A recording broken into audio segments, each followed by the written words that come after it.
handmade air suspension. You know, laying it out's a big job. Can't wait to see this thing on the ground.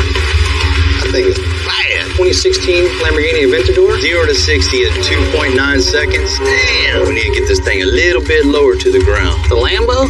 Ain't gonna work. It ain't, man. Y'all ready to check it out? I'm Bill Carlton. I built my first truck when I was 16. And ever since, me and my guys have been out here creating with our hands. Building the biggest, lowest, baddest custom trucks and cars in the game. People don't come here for what they need. They come here for what they want.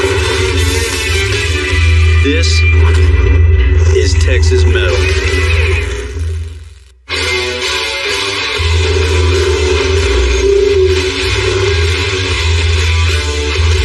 Man, it looks like it's on fire over here. Dorian, what's happening? What's up, man? Spot? Isabella and Dorian are a great couple. I'm in Houston. They've done work for me in the past, so it's only natural for them to come to me when they want a truck built. What is this? A Grumman. It's an old bread truck. You didn't pay anything for this, did you? Nobody liked it, but I do. I see a lot of Potential in it. as character. Yeah. And I think it's pretty cool. Grumman made the first all-aluminum body delivery trucks back in the 1950s. This one from 1963 is a classic. We want to make it our vendor truck for our apparel company. Dorian and Isabel just started Sunday Fun Day brand, which is them selling t-shirts at car shows. They want to make this bread truck into a mobile t-shirt company. It does run, right? I think it does run. Man, I hope it runs. What are we doing? Well, for sure, I want to slam the thing. As low as it can go. Flat. Flat on the ground. Yep. You know, laying it out's a big job. And we have to convert it from, straight axle to independent. Probably have to change the different spindles, different rear end. I mean, it's quite a big job. It's extremely tough to build this suspension, something that Extensive hasn't done before. Whatever it is, we're up for it. I like to have a vendor door. Hinge it from the top so you have a little shade and, quite a big opening. Inside, I want to keep a bar theme. Would like to have some shirts display in the background. Some cabinets towards the back. Correct. Keep Cabinets for stock. storage. Yeah. On the outside, Nice. very time. It sounds like it's going to be a good, nice little project. Do we get to try out the kegerator? You definitely do. Deal. So this is going to be a beer-drinking, t-shirt selling machine. Party on wheels. Since we do a lot of car shows, I would like something that is custom. Something that nobody else has. So as far as colors, Colors, I think we're going to do like a brush finish and a couple red accents here and there. so wrap the outside. Yeah, it's going to get wrapped. It definitely grabs people's attention to sell more product. For sure. I want every other vendor to look at us and be like, shoot, I should have gone to build too.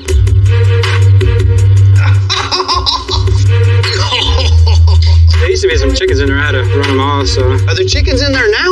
maybe. I know I'm not going to be the one getting rid of the smell. He's getting rid of the swim. Not happening.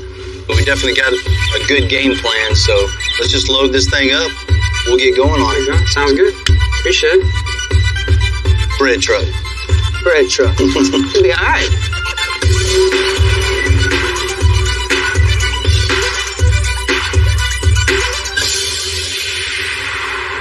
Man, you know this thing's gonna be.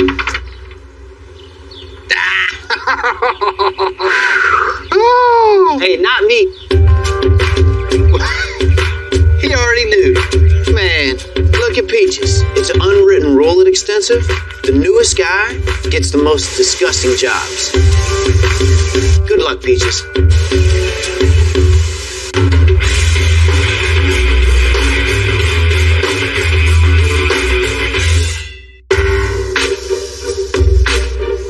On some projects like this, I like coming in and figuring everything out before everybody gets started. Getting a feel for what needs to be done and just kind of laying out a path for my guys to go down. You want everything you do to fit the vehicle, to add to the appeal. The world of custom is making it cool and people not really knowing why it's so cool. Timmy, the hell's this? It's a 63 Grumman old bread truck. Grumman because it's grungy and ugly?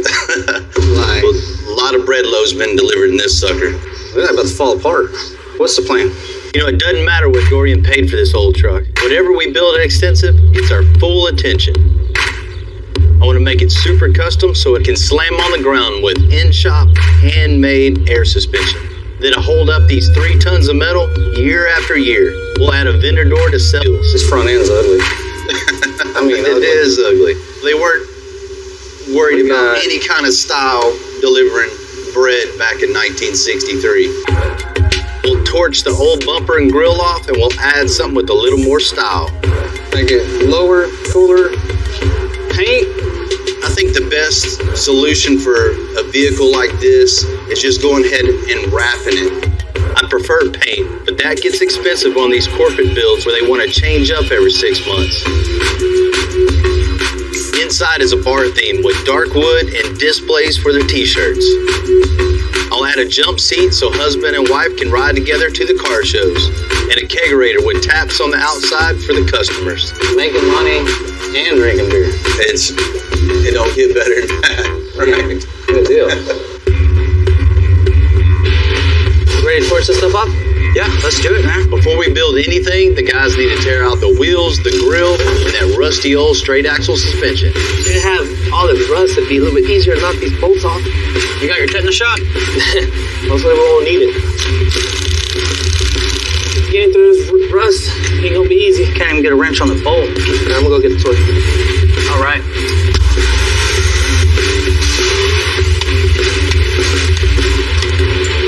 How much for that rusted old bolt? Shocks out. Got it.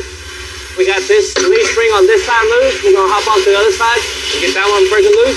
And we'll drop the whole front end off.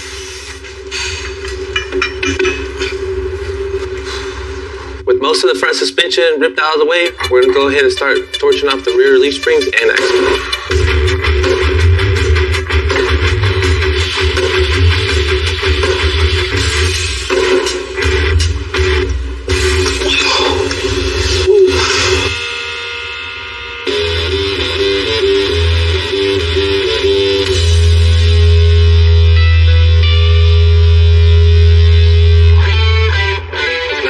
This new rear end and start mocking up the rear suspension. The body on this Grumman is aluminum, which makes this body lighter, but the entire frame is steel, so it's still really big and heavy. I want to mount the big bag, back here up underneath the frame and coming down off the axle. To properly support all this weight, we're designing extra strong 4-link mounts for the suspension. As the bag inflates, it'll raise and leads out, man. We'll get it mocked up. Cool. So I got my template that Bill gave me. We're gonna go back to the drawing board, draw it up on the computer. Let the computer cut it out on the plasma. Clean it up, get it ready for weld. And then put it back up on the truck. We're mocking up the 4-link mounts to measure where the bar needs to go. We have to bend the bars to swing over this way so the bolts will clear the frame. How far in do you think we're gonna have to go? 1.5 inches. I got the angle figured out. I guess I can go ahead and start bending them.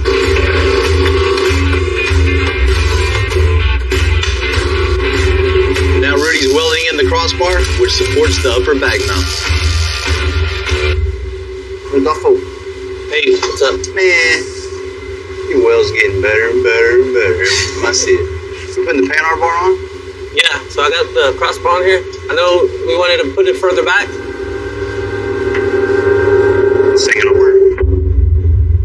The crossbar is welded in place, but now we don't have room for the panhard bar. We definitely need the panhard bar because that keeps the truck from swaying side to side. Ain't gonna work. It ain't.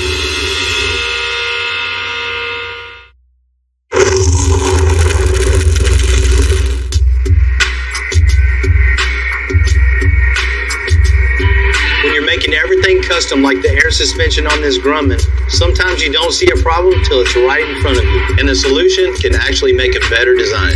Tell you what, instead of tying it together like this, why don't you come off of the very bottom, come up to the center and back down, just bend the pipe and we'll cut the top part of the bend off so it'll look cool and be very strong. and make room for the panhard bar.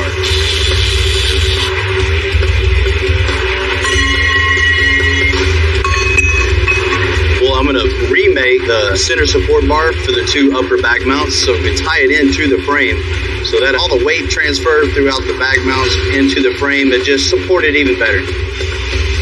Now the pipe's all bent.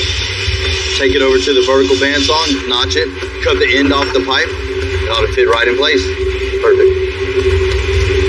Let's ground that real quick, we'll tack it up. So we got our new bar in. This bar is going to actually be a little bit better than the one we had in there previous. Now we got plenty of room. Our motto is bagging the best, fixing the rest.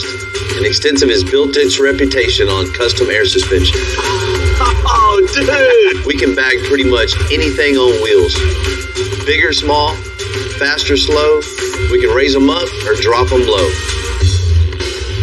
The Lambo? It's the Aventador. That thing is bad. This 2016 Aventador is one of Lamborghini's fastest on the market, and that really says something. 691 horsepower, 0 to 60 in 2.9 seconds. This thing is basically a race car. So when I got the call, I jumped on it. How you doing, guys? Hey, man. What's up? Good morning. Okay? You know, Marcos owns one of Houston's largest concrete companies. He works long hours, busts his ass, but he takes his play very seriously, which I can definitely appreciate. This is what I got, 2016 Aventador. Every single option available from the dealer, but man, I feel like I'm missing something. I want you to, I don't know, make it stand up a little bit more. Something to set you apart from the other two in Houston? Basically. You know, Lamborghini made a couple thousand of these cars, but guys like Marcos, he's got to have one of one. So what you think? Well, first thing, we need to get this thing a little... Some people say you can't drop a Lamborghini any lower because they're built with such precision, but we can do it. Definitely change the wheels out. Just something that really just sets a statement when you're going down there. I like that, dude. Yeah. I like that. Want to look at the inside on this thing? Man, this thing is nice, Marcos. I don't know if I'd get too deep in it because you always constantly trading these things. Man, we don't want to devalue it at all. For sure. The key to customizing a Lambo is to make it stand out while retaining its value and performance. Because, come on, everybody had a Lamborghini poster in their room at some point. Question is, how's it drive? Yes, you need to find out. We definitely need to check that out. You ever seen him drive?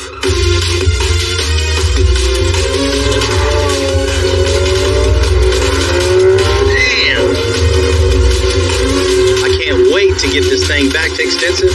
This is going to be a fun one.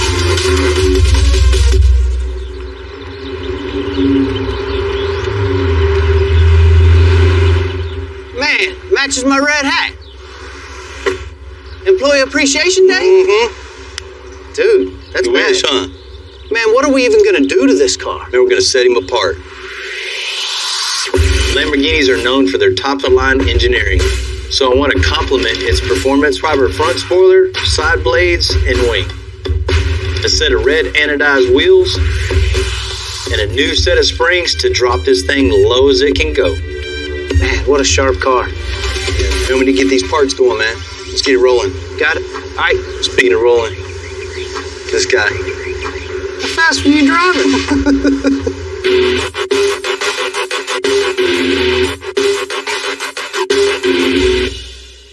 I'm going to have Tim and John start working on the Lambo. And I ain't got to tell you, we got to be super, super careful. No mistakes. Right. Literally can't afford any mistakes on this thing.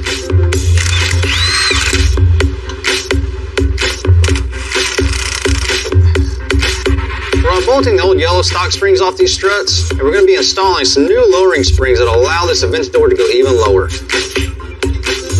Got you a present, buddy. Not only that, we're going to color match these lowering springs to match the car. While we're waiting on paint, John and I are removing the stock carbon fiber pieces.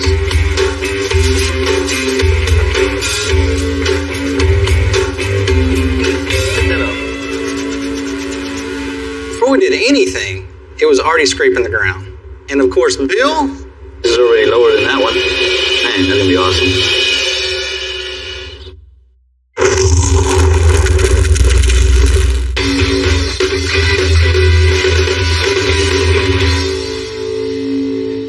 John are installing a lower, wider front lip on Marcos's 2016 Lamborghini. Use my helper, you got it. I got it. It's designed to decrease air pressure and reduce drag.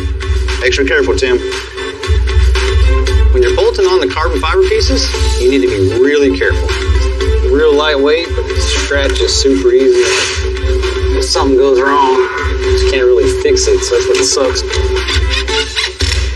Now we've installed carbon fiber blades, it's time to put on the wheels. The red and the black are going to offset the black windows, red paint. We gotta mount this face down, so the fun part is lining these jaws up in between these spokes so they don't make contact with them. Do it. Tight, tight, tight. Really, really close.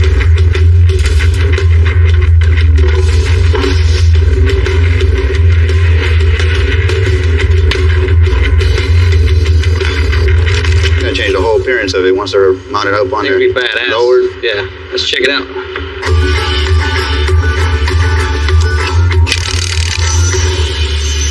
With the wheels in place, we're going to lower the body to just above the danger zone.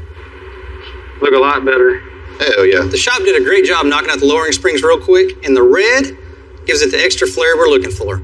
And we get these on, we can adjust the front suspension, and we will drive this thing. Who's taking it first, you or me? I'll take it for the weekend. You can have it next week. That'd be wore out by then. These new springs have the tension and the length to drop the Lambo to the ground. But I wouldn't recommend it.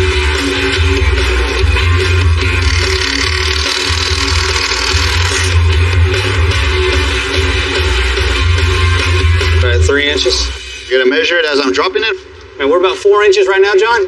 Okay. See if we can adjust it a little bit more. Get about 1 inch out of it, and that'll be perfect. All right.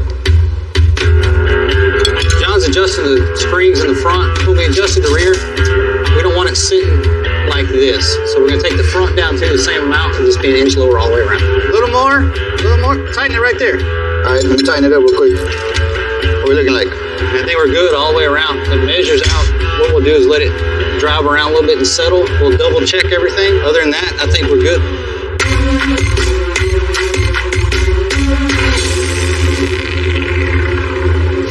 It's been a busy few days at Extensive. We're almost done fabricating the suspension on the Grumman bread truck. So how was the day last night? It went good until the transmission went out. Transmission went out. Dude, she did help push. She might be a keeper then, huh? Yeah. We did good on the back suspension, Rudy. Let's get this front in and get this thing going down the road. We're securing the new cross mirror by welding it directly to the frame. Hold up.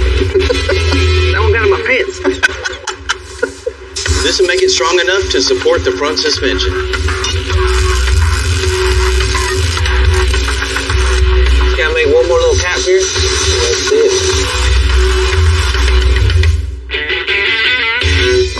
Now that John and Rudy have locked the cross member in place, we'll mock up the rest of the system with the wheels and tires. Jeez. I think I'm bloated. Come on, man, let's get it mocked up. Cross members in. We got the wheel where we need it. The next step is building the lower control arm. So let's just mock it up real quick with some tubing. The control arm connects the wheel to the frame down the road. Rudy, you already know what to do, man. Take it over the table and make 2 lowers.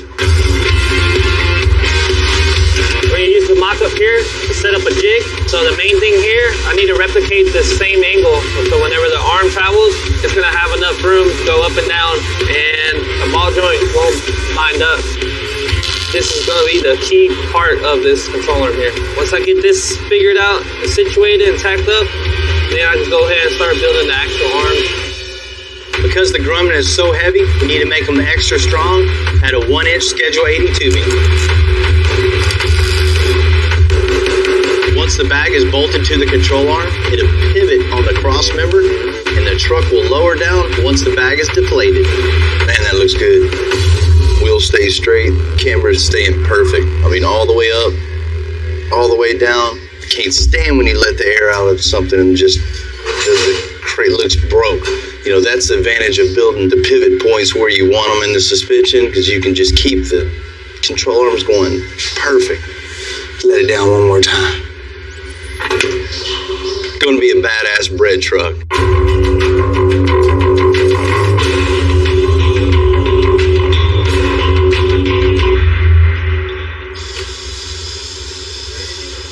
Because the bumper and grill stick out, the front of this bread truck never looked right to me. This old Grumman needs to have a custom grill. The old grill just wasn't cutting it. When you see a car coming at you, one of the first things you see is the grill, so it kind of sets the tone for the whole vehicle.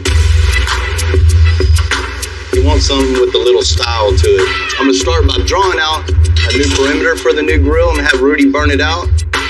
That's the definition of custom, is you want clean, smooth, flowing lines that fits it perfect and not too gaudy or flashy. That's really gonna set this whole front of this whole truck off. It's like a mouth, huh? With some teeth in it. All right, we're ready for Rudy to transfer the dimensions of the grill to the plasma cutter. He'll burn it at a 1/2 inch aluminum. To add a little extra style, you get John to bevel the edges. When the plasma cut this piece out, it cut it at a beveled angle. So I'm gonna use a flush trim bit to follow the very top edge, and that's gonna cut all this extra slag and stuff off, square this piece up, make it nice and smooth and neat. After I get it smoothed up and flushed, I'll build around the outside of it and actually put a shape to it. All right, one Grumman grill, ready for polish.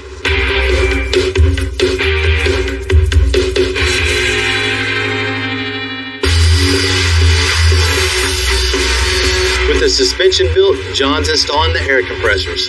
These compressors will enable this big old truck to raise up or lay all the way on the ground. All right, we should be good right there. This is a supply line for the rocker switches and this air gauge, which we'll be mounting right here. And the rocker switch is right here, right under the gauge. And this will control your up and down movement. And once this is all done, we'll be able to get all 6,500 pounds lifted up. Man, I can't wait to see this thing on the ground. This thing was a lot of work. Hell yeah. Perfect.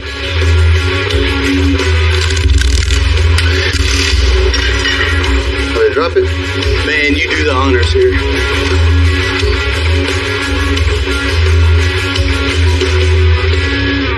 Tear it up?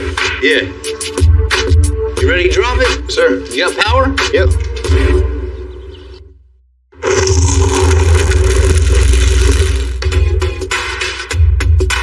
The Grumman bread truck needed an extra large, completely custom suspension system.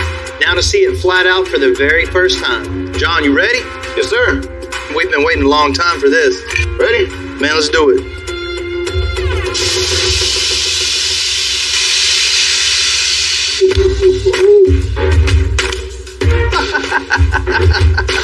That looks good. Come check it out. Good work. Man, it looks good. I'd love to say we're almost done, but man, we're not even close. All right. John and Heath have a huge task ahead, making this bare aluminum look like a neighborhood pub. At least it doesn't smell like chickens anymore. You know what's next? Cut a hole and turn on the air conditioner. Yeah.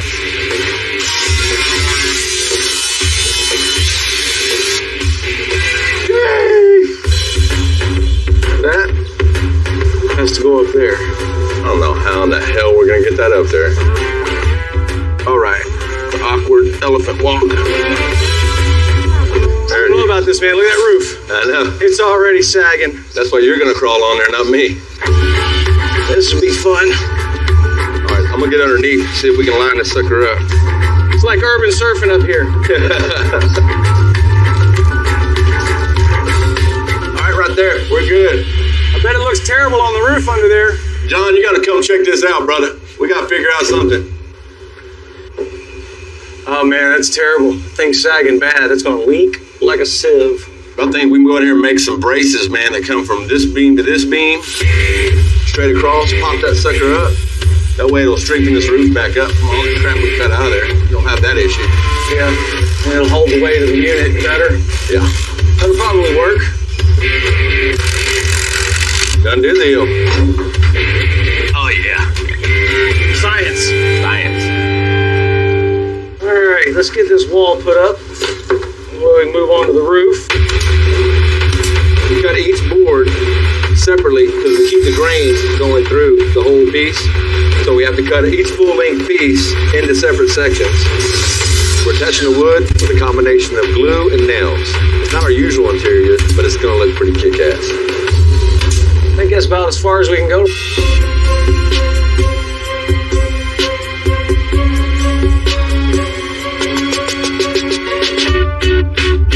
I'll let you do the honors today, Timmy. Dorian and Isabel want to sell t-shirts and apparel for their company Sunday Fun Day, so we're going to cut a vendor door in the side of the garage.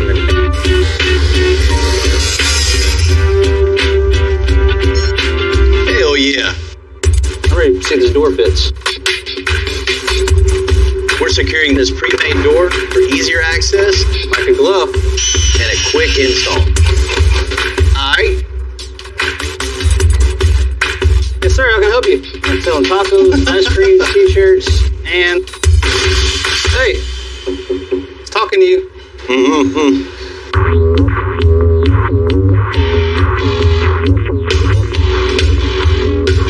Tim and John are bolting a new wing on the Lamborghini. Then it's good to go. You know, I hate seeing this one go, but Marcos wants it back.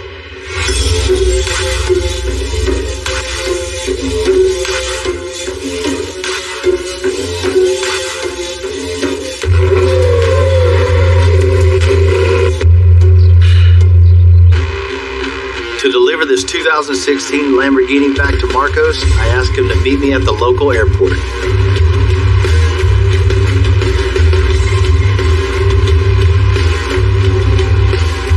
Come on, Bill. What's up, man?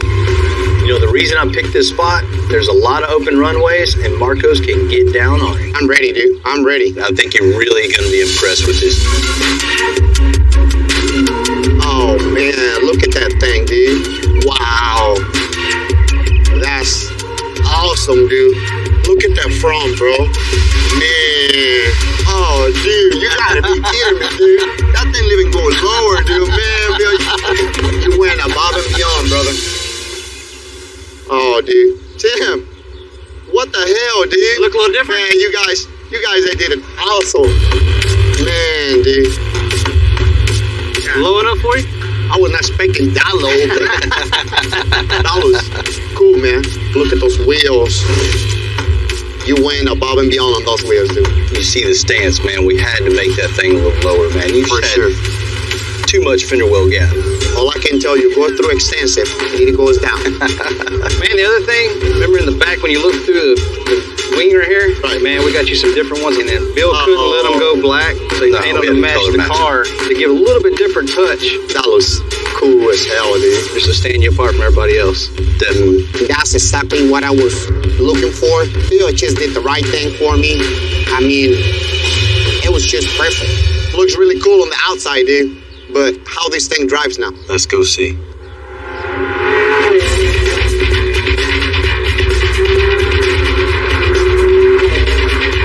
Was it worth the wait? Oh, yeah, man. I mean, suspension, it feels great, dude. It feels like better than what they used to be. Hell yeah. I was kind of worried a little bit. I mean, every time that anybody tell you, I'm going to mess with the suspension on you Lamborghini, you know, it's like, what? There's a huge belief out there lowering a car, especially a sports car, hurts the performance.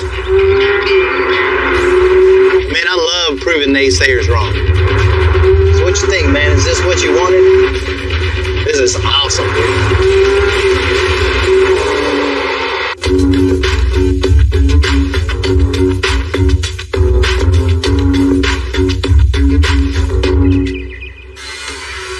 Ready to do this, Timmy? The front end design hasn't changed since delivering bread in 1963. New grill and bumper. Let's take this off. We'll cut the little lip off. Roll this in the roller, the same as this. Then we can roll the grill. Let's do it.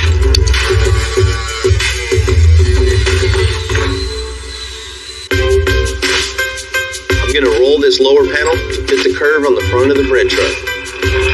My dad's old 1920s roller is still coming in handy. It looked just like this in exactly this condition as long as I can remember. Now that it's curved to the front of the truck, that'll work.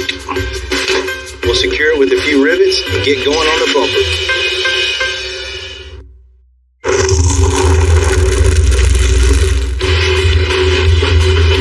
The 63 Grumman now has a completely handmade custom suspension. To make a stronger first impression, we grabbed an old Chevy bumper that I think will work. Now we just need to make it fit. The body will be pretty much like this when we're done. But right now, as you can see, we're hitting here. So we need to remove this excess frame rail. Now this looks more like a modern bumper. Okay, turn it. All right, hold it there real quick. Yeah, I think we got it, Timmy. We got the bumper where it needs to be, right width. Got it split down the middle. Now we just need to come in, fill this 5-inch little gap that'll bring everything together.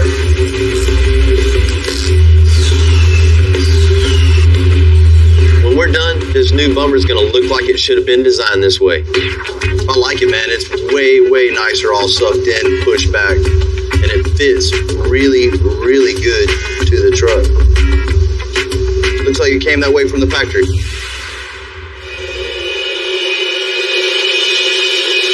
The only seat in the delivery truck was the driver's seat. Because this is for a husband and wife team, we're going to add another. So we're making support beams to tie a jump seat into. Dip in the toilet, cool it off. We're using square tubing and plates so we can bolt it in the truck. What you got, Timmy? The welder. This will go right there. I'll cut 2 pieces from the center. Let's do it. Got me a job now. Very important part of the build. Tim is building the center to bolt this seat in place. Come on, man, just look this sucker in. Up a little bit, right there. A few welds here and there, and it's good to go. Now you can sit on it. This is good, man. So I think it'll hold the weight of a grown-ass man? I guess we got the one to try it out. What do you think, Tim? Come on, man, let's get on there. See what she does. Good luck. Ain't going nowhere. It'll hold my head. It was only rated for 180 pounds. Well, you made it better because it held 300.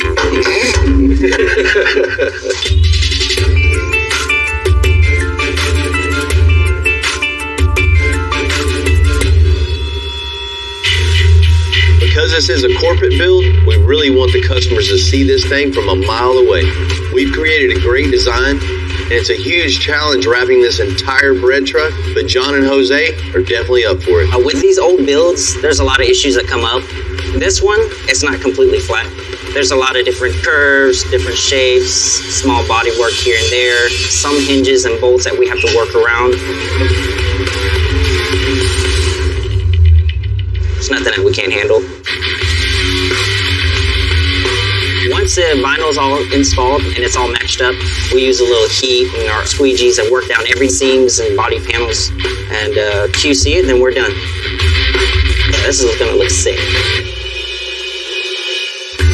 Dory and Isabel want to serve beer out of this truck, so I asked Heath and John to install taps for the kegerator. Just cut a hole, put an extra tap out here. That way we can party on the outside while they party on the inside.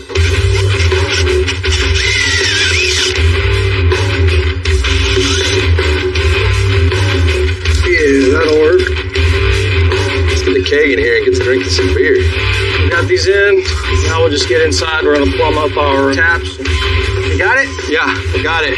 Tied into the kegerator so that we get beer all the way to the back. All we got is one vital component left. The keg. To the liquor store. Let's get it. There's one more part I need fabricated for the Grumman, the grill. Hold up. Man, I need you on this. Like, immediately. Jesse's my man to get it done. It's going to be pretty difficult welding this thing, man, because you got the real thick aluminum to the real thin aluminum. So just concentrating the heat on this without just totally distorting this whole thing is going to be difficult. This will mess us up till we have another piece. No, but hurry up.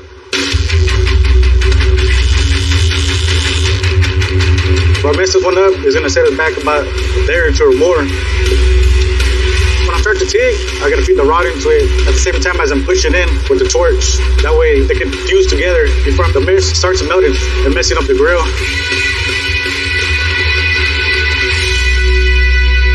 One and done. Jesse did a great job as usual. Now to paint this thing black to tie in with the wrap. Make it look good, man. Okay. Before painting the grill, Harold's body working out every nick and scratch.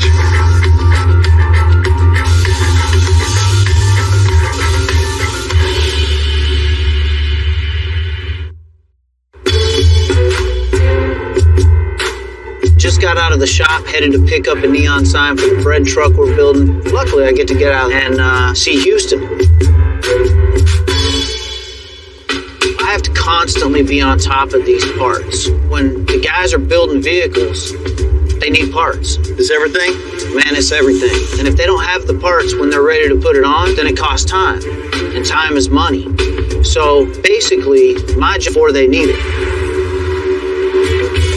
My entire life, I've been in and around shops, specifically working on trucks. So it's really cool working at Extensive. Being affiliated with a shop that's known all over the world, man, it just doesn't get any better than that.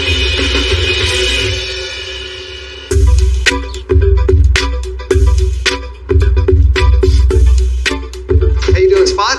Got me ready to roll? Think so. Oh man, that looks super cool. Dude, it's exactly what we wanted. Very cool.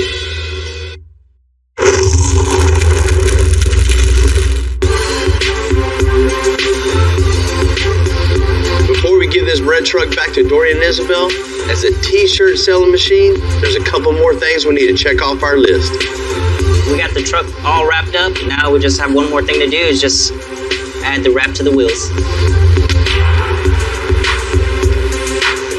Pretty much the whole theme of the vehicle is red and black. There's not much left on it that's polished, so just to help tie in with the whole theme itself, we're adding the same graphic design to the wheels itself. Man, that looks good, huh? I know it was a lot of work, Timmy, but man, when it's coming down the road at you, right? Let's get the grill on this thing and top it off.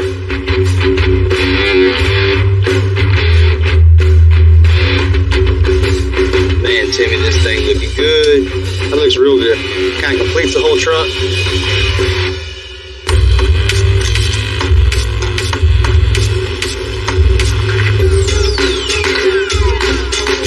I'm super excited to see what the truck looks like. I have a vision for it, and I knew if anyone could make this happen, it would be Bill. I asked Dorian and Isabel to meet me at the 8th Wonder Brewery in downtown Houston. Every weekend they host an event here. Vendors are selling food, drinks, you name it. Very soon there'll be a one-off custom truck selling Sunday Fun Day t-shirts. Hey, thank you guys for bringing all the merchandise today. Soon it'll have a nice home in the new van. Good, I'm tired of hauling that in the back of our truck. Yeah, y'all ready to check it out? Yeah!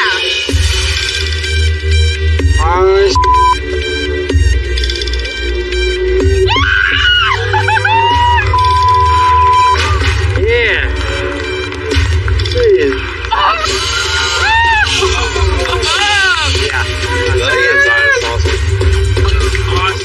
He's mad.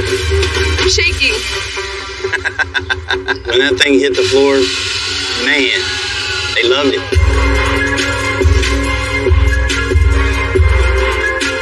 Oh my God, this thing looks amazing. He went way beyond my expectations. What's up? You ready to sell some shirts? How you doing? Good. You know, Rudy, as well as everybody at the shop, they always come through. I mean, this is just a prime example of just teamwork and my guys making it happen. Yes. Great. And we started off by doing the air suspension on it. We converted the front straight axle to independent, handmade every part and piece of it. When this big old truck pulls up, slams to the ground, you can't help but take notice. So excited to take it to shows. Custom-made wheels for this truck. And to give it the wow factor, we made a whole new bumper and grille. So the front of this truck is sleek and streamlined. Looks amazing. Got the whole side out and vendor door on the side so you can sell all your product. You know, Pixelworks did a great job wrapping it. 2 colors, embossed, printed everywhere. That blew my mind. Of course, we have your Beer tap. beer taps for you. Everything on it is going to help you promote your business and draw people to it. Yeah. This is everything we've ever wanted. This is everything that we need. I just can't wait to get in there and start selling our merchandise.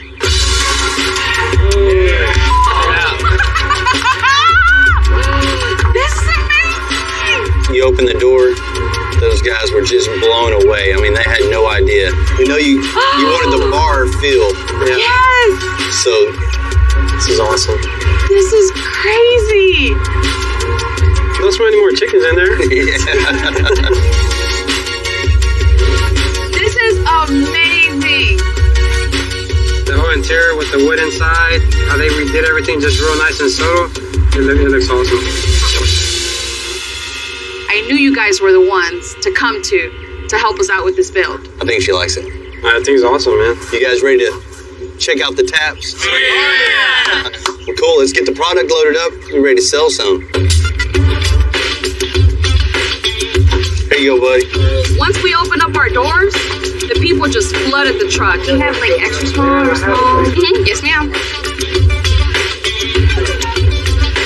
Today is a great day. I mean, it's making them some money. I mean, that's what we built it for. That's what they need. See families doing that no more, then you don't. Get rid of everything that's underneath and just start over. And then the fun part, the steering. Hating myself already for coming up with another one of these ideas. 1966 Cobra replica. Mr. Rollbar. For looks and for safety. So it's going to be a little more complicated than I thought. We got to create the structure underneath to hold all this together. This will make it or break it. Yeah!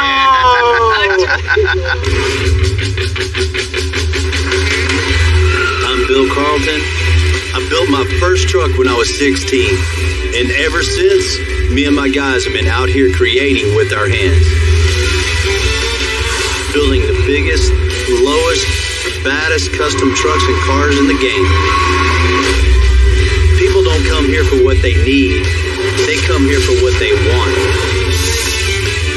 This is Texas Metal.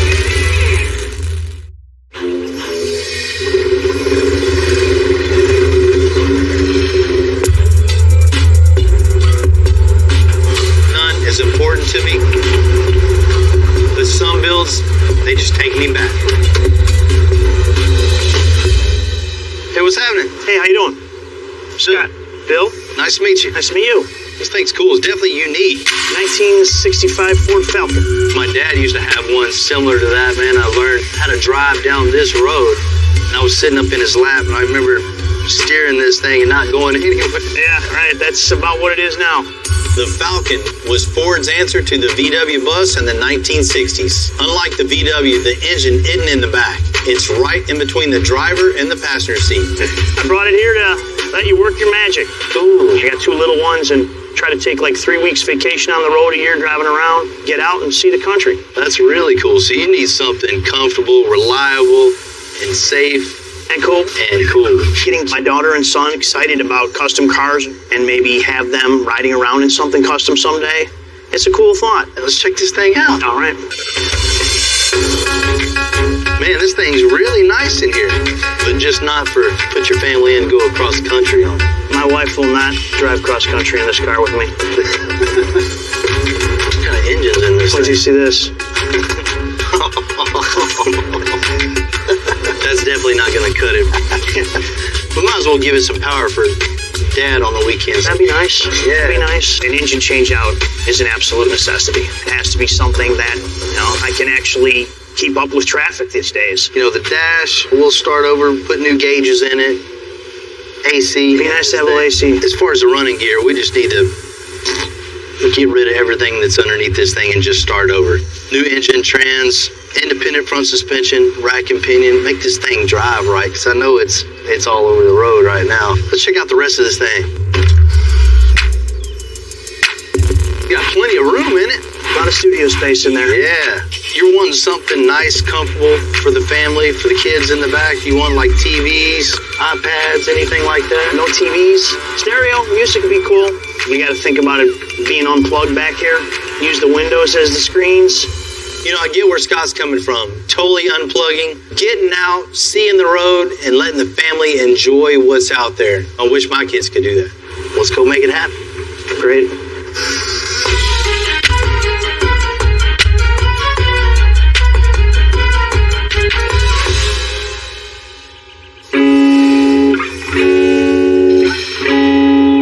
Worse than rolling up to the rest stop and seeing the exact same vehicle with a different family in it. But Scott's got it figured out. A van for the family and a cool custom van for old dad.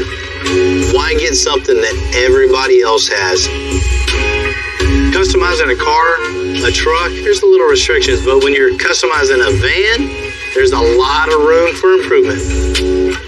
There's endless possibilities for something truly custom. Come on in, buddy. What is this? Thing's cool, huh? This thing's real cool. Scott is going to use this thing to take his family all around the country. Man, you really don't see families doing that no more, just getting together and hanging out and driving. Then you don't. So we're going to make something really cool, comfortable, and dependable. Something they can take from state to state to state. This thing's got some miles on it. No motor. It's definitely seen better days. We got to change the power plant.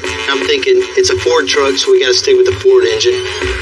Let's go with the EcoBoost and plenty of power. Super sporty. He'll love to drive this. Hey, check this out. See, look at this. Yeah, it needs some suspension work, huh?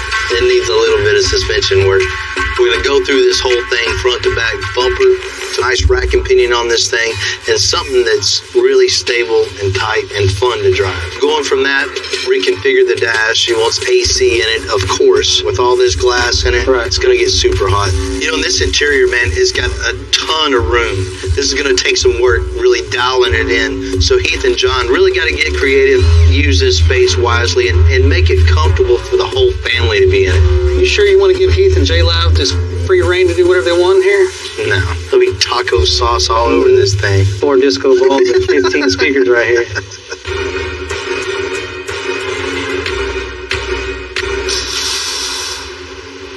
This is a cool ride, right? Yeah, it is, man. You check that thing out. Hey, there's so much room. Before we cut out any of the old suspension, I asked John and Will to take out the interior so we don't have any fires. There we go. All right, you take that. I'll go put these in a bag. You can never have enough bags. It's so important to label everything, every little section of the vehicle that you're taking apart. And the reason is, when you go to put it back together, you're always questioning, what did this bolt do? And so the better you label now, the more time you'll save later, and the more professional your job will be.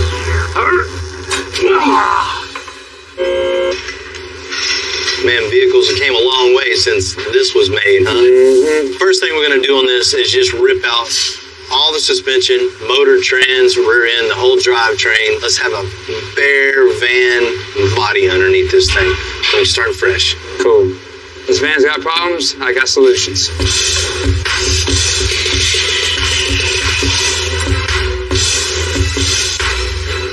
If it's got the leaf sprees cut out and the shocks cut off, go ahead and raise it up and this thing should just fall right out.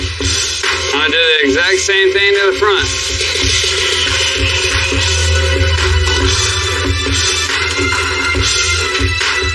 Since we're going to be pulling the transmission and the engine together, I'm going to go ahead and pop our transmission linkage, shifter linkage, all that stuff.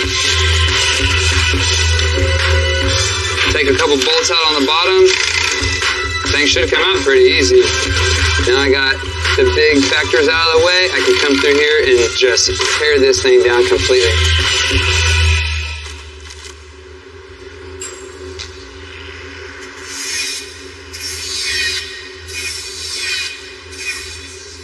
Looks good. We're ready to get going on the suspension on this thing. we want this to sit really low, set this thing on the ground with the, we're gonna have to do a notch in the unibody here and build notch plates on this structure. We'll build the notch, we'll get the rear end back in this thing, and we'll start building the 2-link suspension on this. Cool. Make a hole.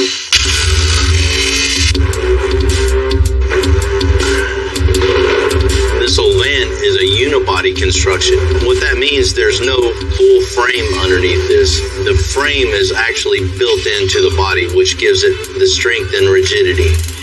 All this is in the way, so we're going to start by cutting all this out, get our cross member in, and then we'll go back to connecting it all back together as one.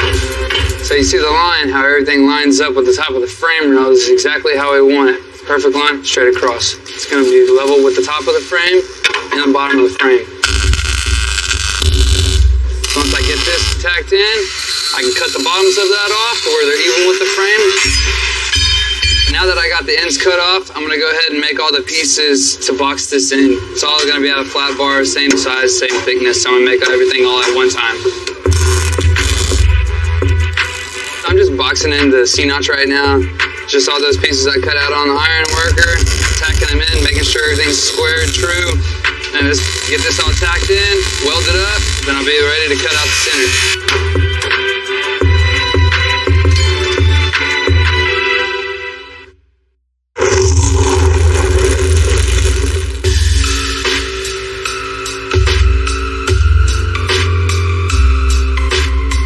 We're far off now, Ryan. Huh? You never heard Romeo and Juliet, huh? That was before my time.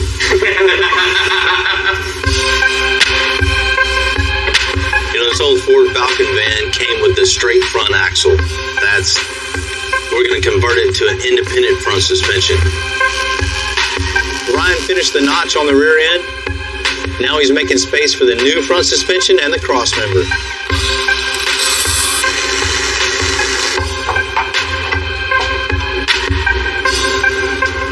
So everything's cut out and the cross member is marked up in there, but you can see the direction that we're going to take this. So I'm going to piece everything back to this center section. Basically just start off with these pieces, make them connect, get the side pieces in there, tack everything together, weld everything out, and then we can move on to building our steering, control arms, and everything else. You know, when a vehicle rolls up this nice, creativity to focus on the details. Things you might not even realize, we customize. So when we're done, you wouldn't even imagine it any other way.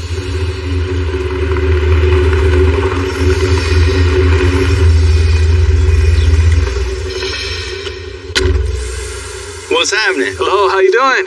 Hey man, good. Juan, nice to meet you. Nice to meet you. You got the little Cobra, huh? Yes, sir. But this thing looks fun, a little replica. It is a little replica. You know, these cars are super cool. Original Cobras, 7 figures. Even the replicas are 6 figures. Real or fake, it's still a pretty cool car. What do you got under the hood? Let's go ahead and take a look. Man, a little Chevy big block, huh? Yes, sir. I definitely wasn't expecting that. A lot of people usually don't expect that when they see it. It's a 454, plus it has a 400 turbo transmission. Well, I already know this thing has plenty of power. That's one of the reasons why I'm here. I need something for protection, something for safety. It's got that much power? It feels that way to me.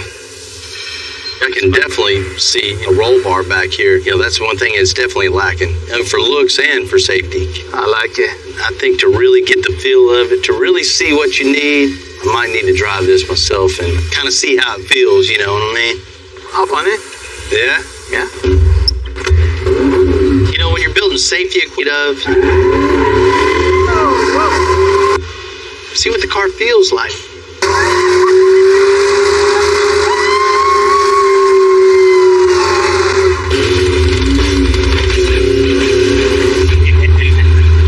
Sure that when I came in, Bill already knew what I was really looking for.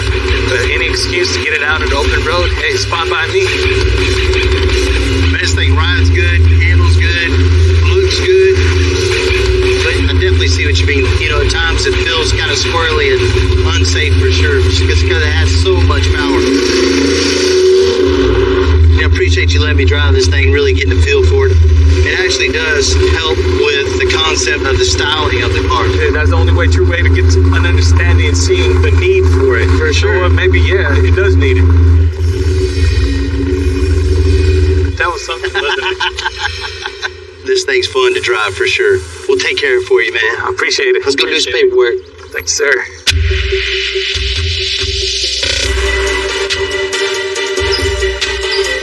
You know, when you think roll bar, it's just a straight bar with two bends and comes down in protection. When you're designing a roll bar for such an iconic sports car, that's a totally different subject. That not only safety in mind, but something that's totally stylish, and with every angle you look at it, you want the design of the roll bar to flow with the rest of the car.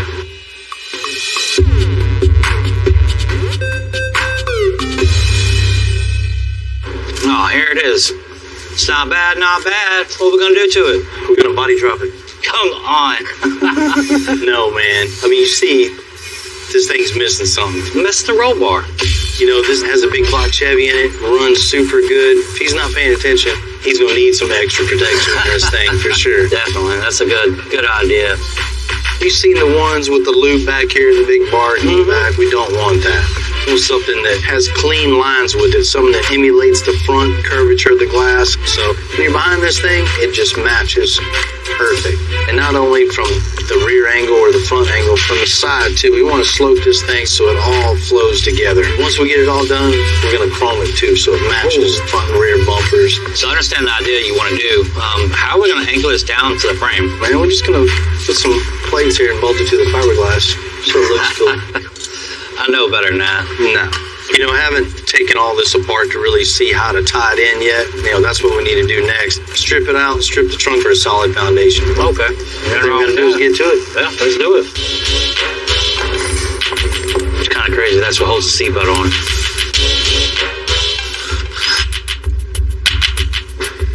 All right, last piece. All I got left to do is pull this carpet, this padding behind it.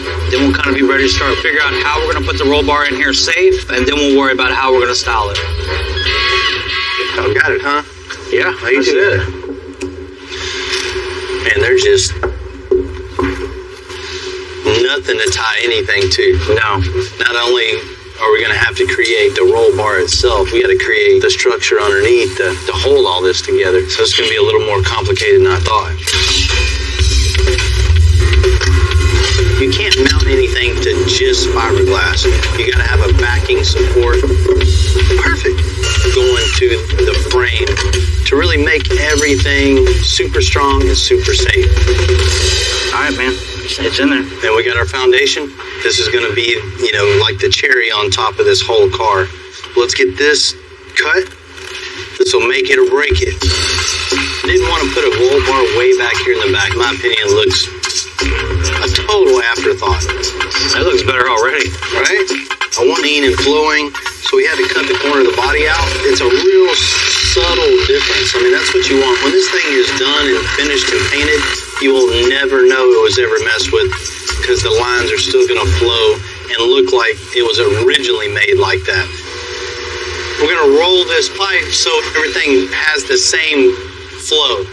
So the same arc for the roll bar as it does for the windshield. So we want something that all plays together. Cool. See, we got our line and our square little box here. So we have 48 inches from here to here, and that's the widest point of the car. So we have to bend this so it fits in this box. Then we know when we take it over to that car, it's gonna fit.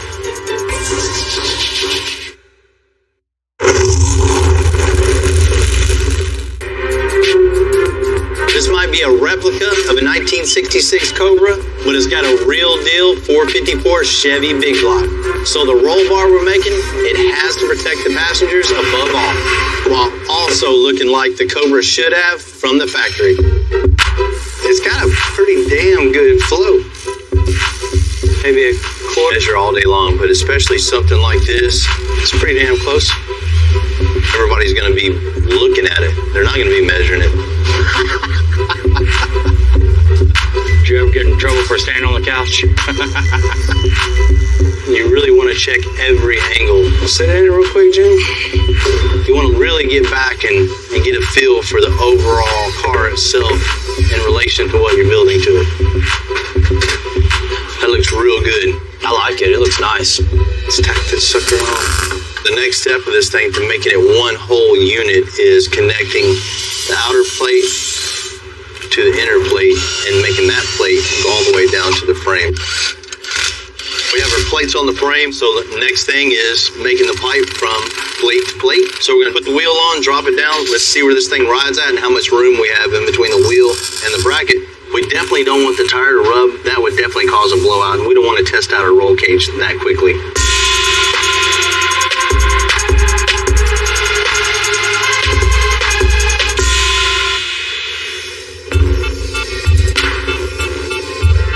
The factory engine on a 1965 Ford Falcon only had 85 horsepower. On the plus side, it was fairly compact horsepower. That thing's cool. A little 4-cylinder, huh? 4-cylinder, 2.3-liter twin scroll turbo, 300 plus horsepower. Man, that is bad. They're putting these things in the Mustangs, Ford F-150s. Guys at the track are killing it with them. That's the perfect combination for this little project. It is. All right, watch your ankles. This thing's light enough where we can just manhandle it up in there from the bottom. Scoot it this way a little bit. Which way? Forward? I think you might have to get the lube out, buddy. It's closer, what? Yeah. How's it looking back there? That's all I got. I'm touching the floor back here. Okay, forward. This side there. Go right there. Good. Fits in there good. Got to make the doghouse a little wider. I don't know if we need to make it taller or anything. But let's get the rack on this thing and make sure all this is going to work. And then the fun part, the steering.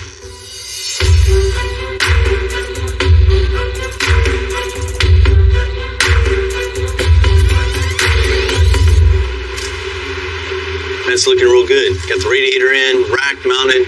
Looking all right. You see what I'm looking at, though? Yeah, you know the next thing is coming. And you got the column out here. The wheels are way out here. It's super easy to connect the rack to the steering. Yeah. But on this, we're going to have to connect the column all the way back here to the rack. It might not seem that hard, but out of all the ones that I've done over the years, I've never had to deal with this. Yeah. Anytime you see it when it's done, you go, oh, that's easy. Yeah, exactly. But it's figuring it out and getting it to that point. Exactly. Always like a challenge. Yeah, of course. Let's drop it down. All right. What we're doing right now is just putting the column in its place. So everything needs to be mocked up. You know where everything's at before you can start anything. This is just where the factory alignment was. We put it back in the original spot. So next thing is to lift this thing up and start making the snake.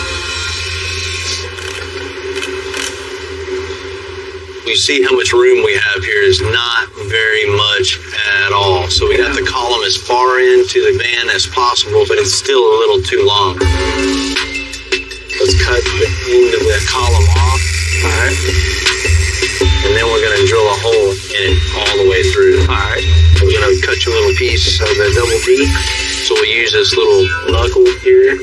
But we can start with this once it's at the bottom of the column. Ain't gonna work. I've never used a double knuckle like that before, and man, it's just lining up. I haven't either. The main thing you look for when you're figuring out a steering shaft is make sure all the U-joints aren't in a bind. You want it to be smooth, free, and clear. And double knuckle is too many moving parts all at once. There's no stabilization or something like that, so it's just gonna flop all around. So it's one frustration after another, right? Oh, man, you said it.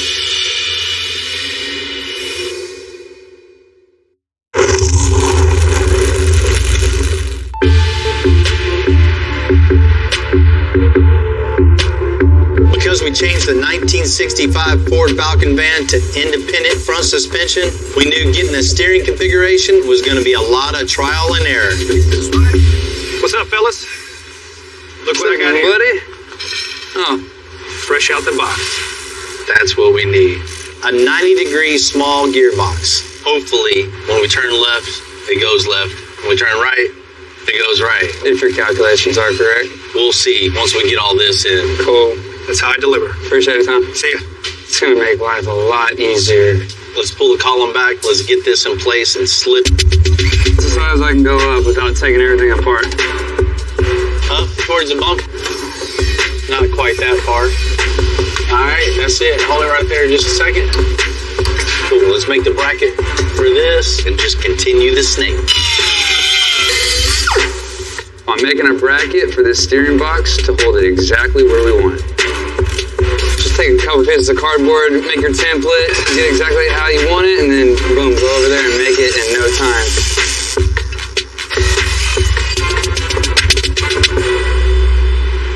Yeah. Turn to the right. That's exactly what we needed. Problem solved, man. I love hearing those words. Man, it works good. awesome. You know, I was super nervous about how we going to get this to here. Never done that before. It looks simple now, you know, once it's done, but ingenuity behind it, there's a little bit of figuring. Button it up, let's get it to the body shop. Cool.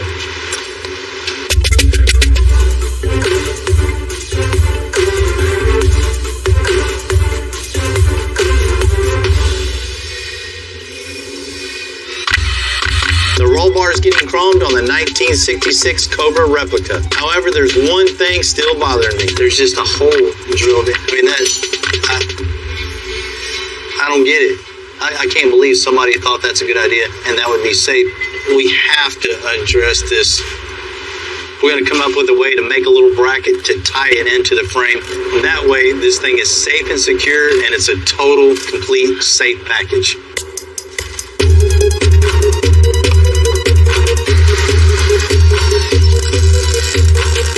I'll be really comfortable putting a seatbelt on that now.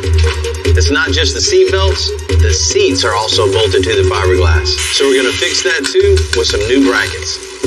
All right, everything looks good. It's all welded in. Should be nice and safe now.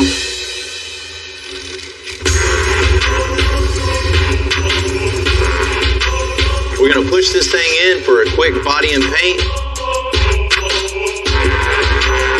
And then we're going to install the freshly chrome roll bar. I'll hand it to you over the car. Don't scratch nothing. Why'd you have to make it so perfect, Jamie? We got this build as cool as we can make it.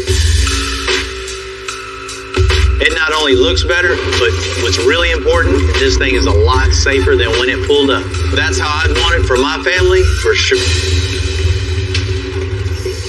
What's up, man? Good morning, Mr. Bill. How you doing? Good morning, man. Real good. You ready? I'm ready as I'm going to be.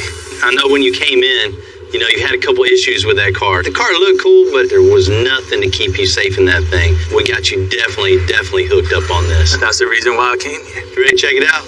I'm ready. Jamie, let's get it. Ooh, look at that. Man, that's exactly what I was looking for. Classy, elegant, and unique. Seeing the car for the first time, it was like, wow, it's Christmas for me again. Woo-wee. Thank you so much. You're welcome. So you're liking it? I'm liking it. Safety was your major concern on this. We addressed that for sure. Built something not only safe for you, but stylish. Rolled some pipe, made it the same contour as the windshield, and also the same angle as the windshield. We actually notched out the corners of the body itself to give the roll bar a little more room in between the seat and the body. So everything just flows together. I didn't even notice until you mentioned it. I mean, it looks like it was that way already. Right. You know, it's tough to come up with something new on such an iconic car, but as you can see, it's exactly what he wanted. It's all super strong and tied to the frame. You know, while we're underneath the car, we definitely noticed a lot of safety issues underneath this thing. Blew my mind when I seen this. The seat belts were just drilled through the fiberglass body, just holding in with an anchor and a washer, and that was it. Man, we couldn't let you roll out like that. You know, all this hard work would have been for nothing if you would have just been ejected out of the car if something would have happened. You're right about that. I mean, it would have been with this kind of heat, be like scrambled eggs on the sidewalk. So we went ahead and reinforced it with metal, made everything strong, tied to the frame. Now it's really safe. That's why I knew that I had to come here. If you would have seen something that was not going to be done right, you're going to handle it and do it right. Safety was my big concern. Now, I can definitely say I feel safe now. You know, you wouldn't think just a roll bar would give you a different attitude about something. In this case, it definitely does. You feel safer, more confident, and it looks good. I just want to say thank you to Bill and all his men here at Extensive. They did a phenomenal job. They went ahead and they put a bolt right here, so that way the belt is actually on the frame. But now you're safe. Every time I got in the car, I used to be nervous. You don't want to sit on the other side with me? Now I really feel safe. That too. Roll me. I got the wind in my hair. We gave the Falcon van a custom air ride, a new steering configuration, and an engine swap. Now the body guys are gonna prep the cab for paint. What I don't want it to look like is some 70s peace van, you know, with fluorescent colors or something like that. I do kind of like that. I wanted my first truck kind of that color. It's just fitting to have, you know, the kids have their say-so in the color of the whole truck. I picked a couple of colors because I don't want this van looking cheesy. You don't want a loud, fluorescent, off-the-wall color that next year is going to get old on you. It's a family heirloom. It's going to be passed down to them. So if they pick the wrong color, they're stuck with it no matter what. They picked it.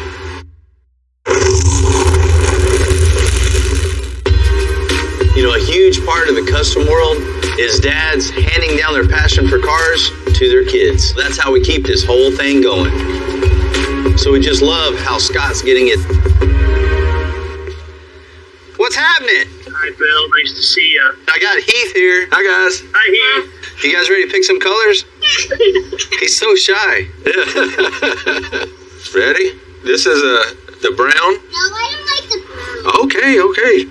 There's a green. The green looks cool. I like the green. Let's see what's next. Got like a tan, like a goldish tan. Oh, man. All right, there we go. All three of them at once. So vote for your favorite one.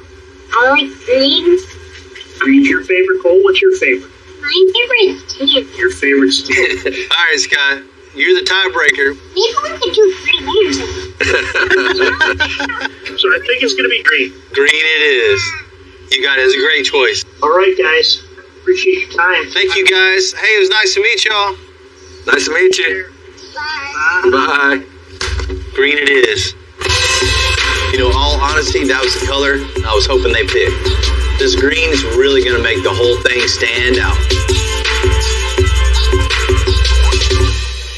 With so much space in this van, the sky's the limit. And that's what I asked John to do. This thing is as big as the sky, so we're going to do a starlight headliner on it. I'm going to start when I go to put in the fiber optic lights. I'm actually going to be using a needle to poke holes in this, so I need something that's thin enough and easy enough to get through, but yet still strong enough to help hold the form and shape. Hey, look at that. It stayed together. Now that we got the headliner all built, wrapped, and ready to go, the next thing we got to do is we got to install the fiber optic lighting. To do that, I'm going to have to take these fiber optic strands here and I have to poke individual holes for every one of them. I've got 780 of them here. I better get started. I want to try to get this thing done before the real stars come out. There's really no easy way to go about this. It's just going to be time consuming and just got to sit here and do it. You know, it's just going to matter of poking all these holes and running everything through. But the final product will be so worth it. And I think it's really going to have that wow factor.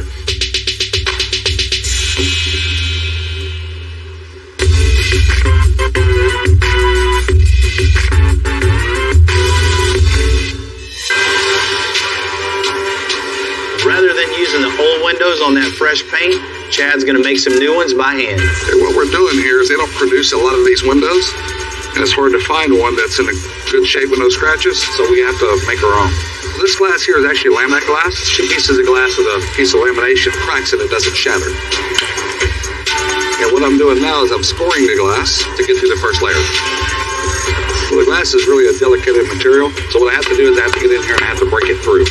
Now what we're doing is we're taking some denatured alcohol and we're softening up the lamination in the center so I can cut through it and get a better finish.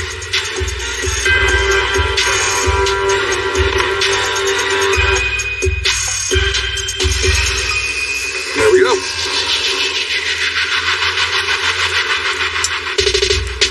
It's time to put it in and see what it looks like. Well, what I'm doing is I'm sitting it inside the lip here, and then I gotta tuck the rope on the inside so I can tuck the lip around the pin plug. And we're locking the gasket in. What I'm looking for is making sure there's no imperfections, and the gasket is tucked nice against the vehicle. It's looking good, so it's time to move on to the next one.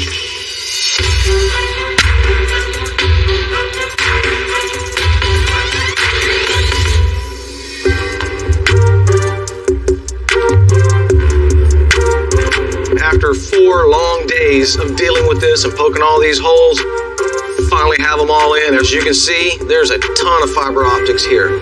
What this is basically, that is cast down through the fiber optics, and anywhere that you cut it off at, as you can see, the ends of it will light up. I'm only going to do this 780 times.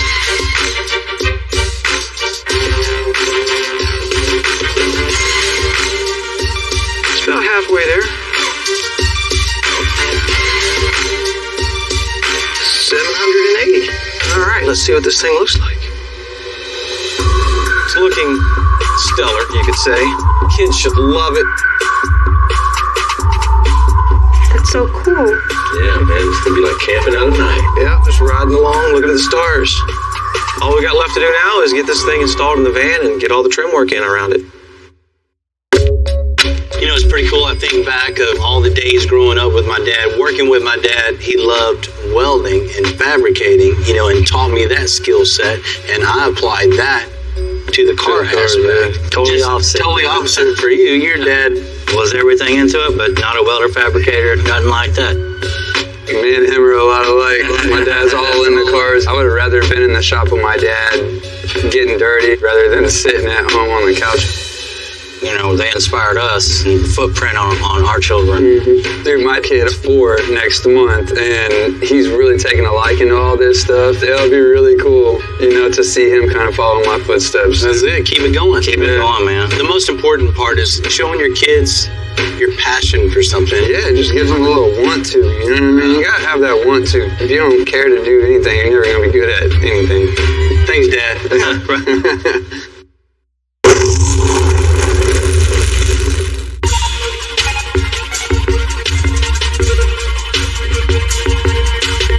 You know, the Starry Night headliner is definitely one-of-a-kind touch, and it just adds all the customization that we've already done to that 65 Ford Falcon van. That's pretty crooked board.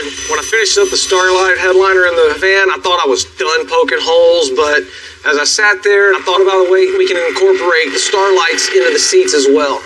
I think I'm hating myself already for coming up with another one of these ideas and these fiber optics, but it'll be worth it in the end. Got this Peruvian walnut all carved out and ready to go. So what I'm gonna do is I'm gonna take a hand router and create the pocket inside of it. You know, with this thing being handmade, it really looks like it belongs in a 1965 Ford Falcon van. You know, back then, there were still a lot of the cars that were handmade. Now I have to drill 200 holes to run my fiber optics through. I was talking about how I thought I'd learned my lesson on the first go-around with these things, but no. Just going to trim these back. Yeah, I think it's going to be a really cool effect having them in the seats. Kind of seamless all the way from the ceiling into the seats. That's something I've never seen before. So next thing I got to do is pour the epoxy. I want it to match the seats. So I got some dye mixed up to match the leather in the van. I'm going to take my epoxy and get it mixed up. We'll get the color in it, and we'll pour this in there and let it dry. The trick here is to make sure to not overfill it, so just kind of evenly distributing it. You definitely don't want it running out all over the place, so. All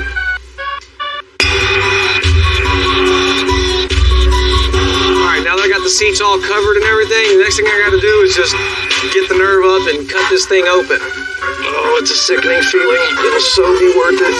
Just got to remember that. It'll be worth it. So once I get this all glued in here, then we'll get the emblem in it. Man, this looks good, dude. Yeah, man, I think it turned out real nice. And they're gonna love it, dude. Well worth it, you know. I can't wait to get it to the kids and let them see this thing. God and his family have been waiting a long time for this van, and I know they're ready to get it back. Scott's a really busy guy running his construction company up in Chicago, so we're going to ship this van straight up to him. Since this is a family van, I thought I'd ask my kids just to get their take on it, see if it's cool. You guys ready to go home? Yeah. Yeah. Been working hard today? Yeah. Hey, before we go, I want you to check out something. We just built a van for a customer in Chicago. We got to ship this thing back. But before we do, I want your guys' opinion on this, see how good we did. Okay, let's go check it out. You want to see it? Yeah, let's go do it. Come on. Come on.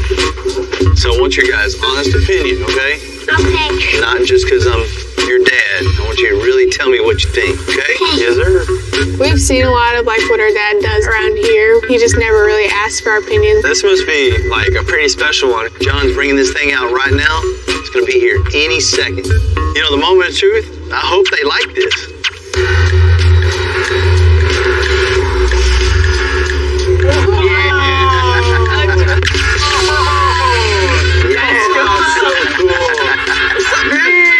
Like it?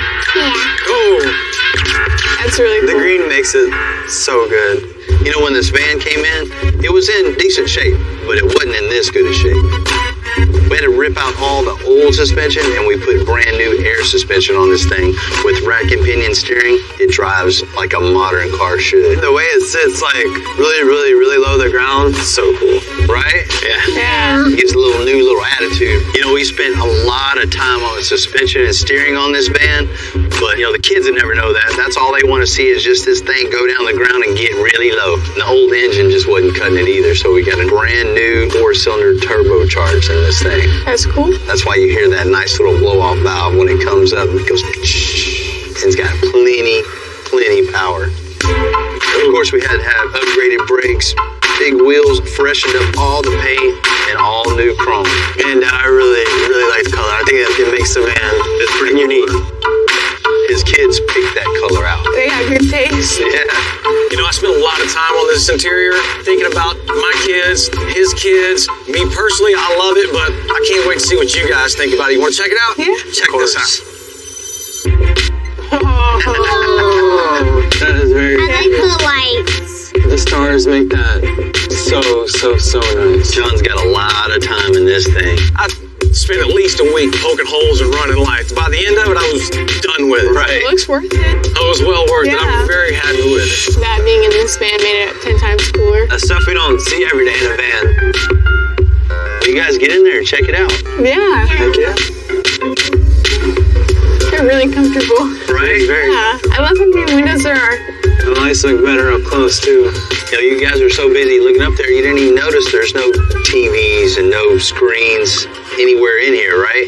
The whole point of this is family time. Yeah. Just being focused on family and the trip and spending time together and not on your phones or, you know, watching a video. I think these guys' kids are definitely gonna enjoy having lots of fun adventures and trips in this van. I'm already jealous that they get to take a ride in that. This is my favorite car that you built. Really? Yeah. I guess we did pretty good, John. That's why you gotta make us one. John did most of the work. I got my kids' seal of approval, so I know Scott's kids are definitely going to love this van. You know, look in the overall van, the interior, man, I love this little van. And Scott, I can't wait for you to take your family on the road and really hear about those trips you're going to take together. If you're ever road tripping through Little Step. So how much more money do I owe you? This little puny bumper, and that ain't going to cut it. This thing's finally starting to look like something. 1934 Buick. It looks perfect. I'll tell her we're cutting this up. We'll take this original engine out, put a late model Chevy in it. We're gonna piss some people off. We're gonna show it the respect it deserves. Get some shocks in here. He wants this thing to be able to drop on the ground also. Holy that's beautiful. And it's not yellow. I'm Bill Carlton. I built my first truck when I was 16. And ever since, me and my guys have been out here creating with our hands. Building the biggest, lowest, baddest custom trucks and cars in the game. People don't come here for what they need. They come here for what they want. This is Texas metal.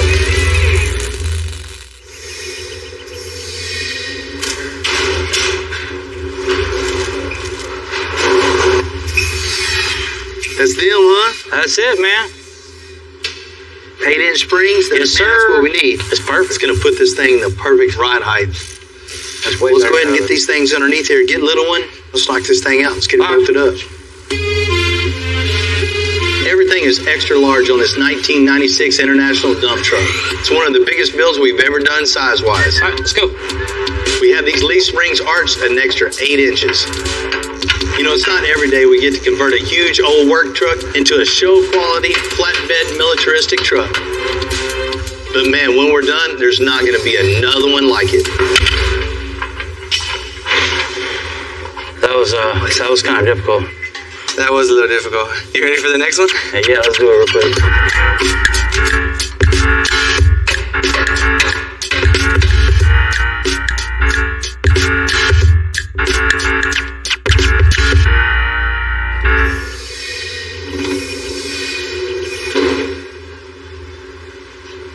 I know that look. Yeah, we got a lot of stuff to do to the dump truck.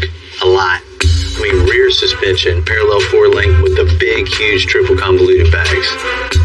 You got the whole rear end, hangers, 4-link, bag mount, shock mount. It'll take twice as long to do the back of that truck. Twice as long to do everything on the truck. Build the bumper, paint the thing, the whole interior. Wasn't the engine really messed up? Yes, that reminds me too. I put a call in with the one-way diesel guys. They're coming down, and they're going to tidy up the engine compartment and get this thing running good. At least we're getting a custom-made bed for it. It's going to be really cool. Front suspension's done, but, you know, everything's taking so much longer. Everything's bigger, heavier than we're normally working with. I had a feeling you're fixing to tell me, like, you need it tomorrow or something. We got a little time on it, but it's getting way, way behind for sure. Ready to go get after it? Well, let's go. Let's go do it, man. We already tore the bed off, made and installed the hangers. Now we can get going on the rear suspension. We got a super huge truck, so we need some super huge bag mount. You know, we usually use 3/16 D plates for the bag mounts, but on this one, we're going to make bigger, thicker circle plates out of 5/16. This is the foundation of everything. This is going to support every bit of the truck's weight, so this thing needs to be super strong. Then we'll have our spacer to simulate the bag when it's at ride height. To mount that up underneath the frame where they're going to be. And this thing looks so beefy in the back. I want to continue the bag mounts to look beefy too. So I want something just mean looking, right? Hell yeah. So I think we ought to come right off the axle up to the bag mount and then all the way across to the other bag mount and then down to the axle. Okay. Just with two. Got it. We'll just bend it. We're not going to roll it or anything because it's a boxy truck, so they'll continue with just square bends. It's still going to look really cool and be really strong.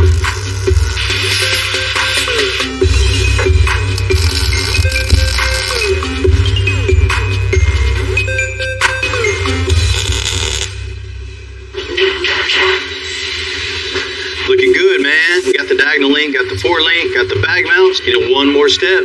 Shock time. That's it. We need a bottomed out measurement of our shock. So that's why we made a quick jig. Makes it super easy to duplicate. You know, with the really large size of this truck, you know, it's going to need some good dampening shocks, especially with the big triple bellow bag. You want something that's going to control the bounciness. I mean, that's basically what a shock does. It controls the rebound of the suspension. You know, sometimes it just looks like we throw a shock in place. Oh, building suspensions, placing shocks. You learn what to do, what not to do, and you improve each and every time. Every vehicle is a little different as far as weight, the angle of the shock, how stiff the shock is, relating to the weight of the vehicle, to what type of suspension, how long the suspension bars are. I mean, there's variables on everything. You know, we got some good stiff shocks at the proper angle. This thing's gonna ride really, really good.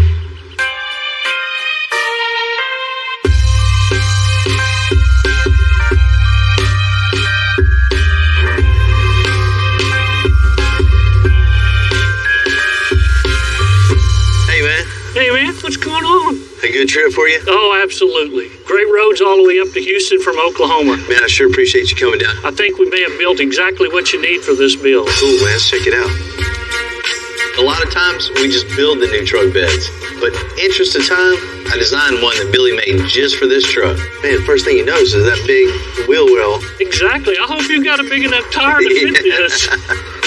Definitely. I'll tell you, man, when I saw the drawings, I was concerned, but I know you, it's all good. Got your gooseneck hitch, your receiver hitch built in, so be able to tow and haul with that big rig. Yeah, this thing's cool. You know, this isn't off the shelf. It's not off the shelf, I'll assure you. Certainly. You off and get it on the truck. How much does this thing weigh, you think? I don't know. I hadn't built it before.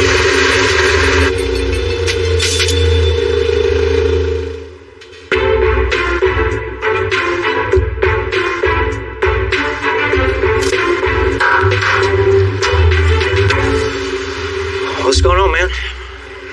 Man, I need your help, buddy. This truck is just big, mean, huge lift, big tires. This little puny bumper.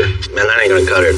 I want to leave the holes, the hooks, the bumper mounts, everything here. Okay. So all I'll have to do is split it right here, straight down here, and then straight across. We'll just carry that all the way across. We'll split it like that, and then all I have to do is add 8 inches in the middle. Okay. Put it all right back together. I'm gonna go ahead and section in the middle. We'll have a much more aggressive bumper that's gonna look perfect on this truck. All right, so I got my filler piece now to go ahead and connect my bottom of the bumper to the top of the bumper where I sectioned it. If I fit this properly, I won't have any issues down the road when I'm going to weld all this together. Because if it's not lined up, I'll be fighting the metal the whole time I'm welding it. All right, so I got my centerpiece in. I'm gonna go ahead and start tacking the edges right here to make it a perfect fit. Okay, so I got the bumper looking pretty good, the 8-inch section in there. I'm really happy with the way it fit. So the next thing to do is go ahead and put the side pieces on. You just gotta do it by eye. I like that fancy footwork. It's pretty close. So I'm gonna go ahead and tack it in. So everything looks pretty good. Everything's welded solid. The next step is go ahead and mount it up to the truck and see how it looks. The owner, John, wants a really unique truck. You know, one that can win trophies, but also get to work. So we're gonna add a winch behind the bumper. With something this size, you never know when you're gonna need one. Okay, so now that I got the bumper mounted on here and sectioned, everything's good on it. I'm gonna go ahead and start mounting my winch. Try to get the winch centered up somewhat behind the bumper. So first thing is to do is go ahead and start building the brackets and go ahead and mount the winch. Man, that's perfect. Get this over to Rudy, get it burned out, and get it on the truck.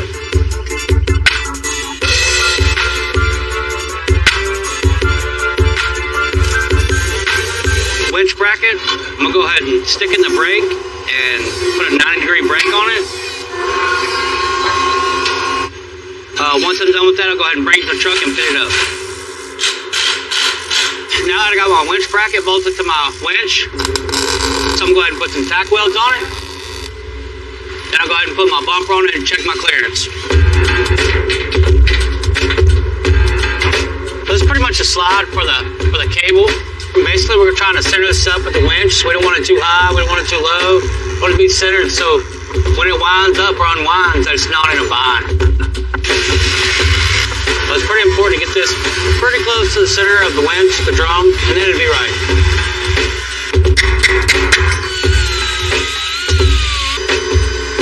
I overcut it just a little bit so the winch cable doesn't fray or catch on the metal.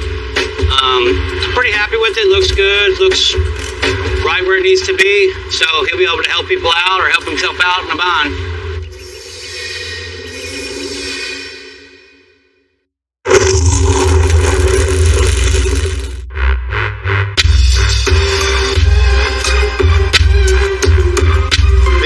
Transforming the overall look of this 1996 International dump truck is so now it's 9 feet long, which is about 3 feet shorter than it was.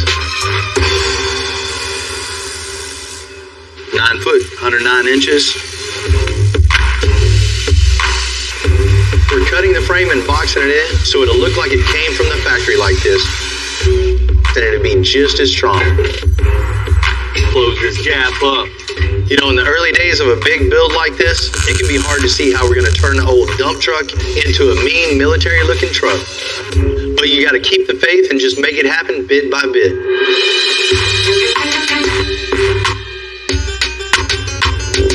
You know, when a custom car guy and an antique come together, that's just a combination to make something really cool and over the top.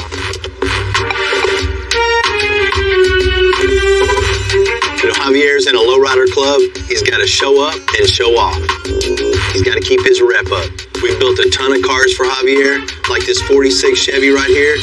And anytime he calls, we're happy to help. Hey, Bill. How's it going, man? Good to see you. Hey, real good. Good to see you. Man. Good to see you. Man, your cars are looking good. Oh, man, thanks. Remember this one?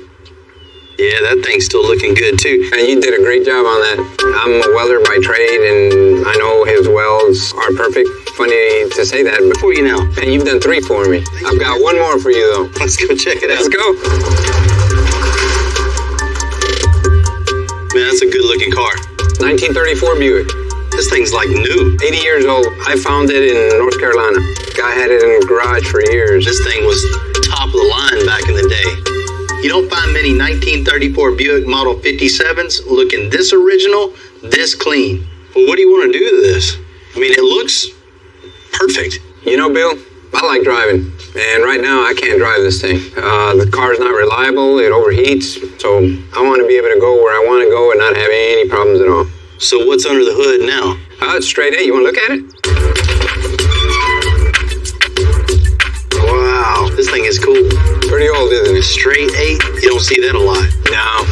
So you want to take this original car, take this original engine out, and replace it with something else.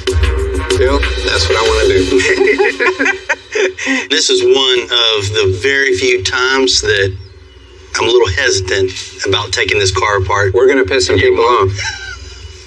Definitely. Some people are going to be mad. You know, a lot of people don't like changing parts. They like to keep cars all original, but I like driving them. So original engine out, put a late model Chevy in it. That way you got your reliability, fuel economy, power, something you can just get in and drive wherever. That's what I want, Bill. That's what you're going to get. If we're already going that far with this thing, we might as well put some air suspension on this thing and get it down really low. I know how you and your boys like to ride low. We roll fast, but we also roll low. Gotta lower it. You gotta lower it. You know, to even get this thing a little lower, we'll put a little bit lower profile tire and take these wheels and change the color. Just make it stand out a little more. Yeah, let's do it. That's got to be it. We can't chop the top or cut the interior out or paint it a different color or anything. I mean, we're already committing blasphemy with the Buick people. You ready to piss some people off? That's why I called you, Bill.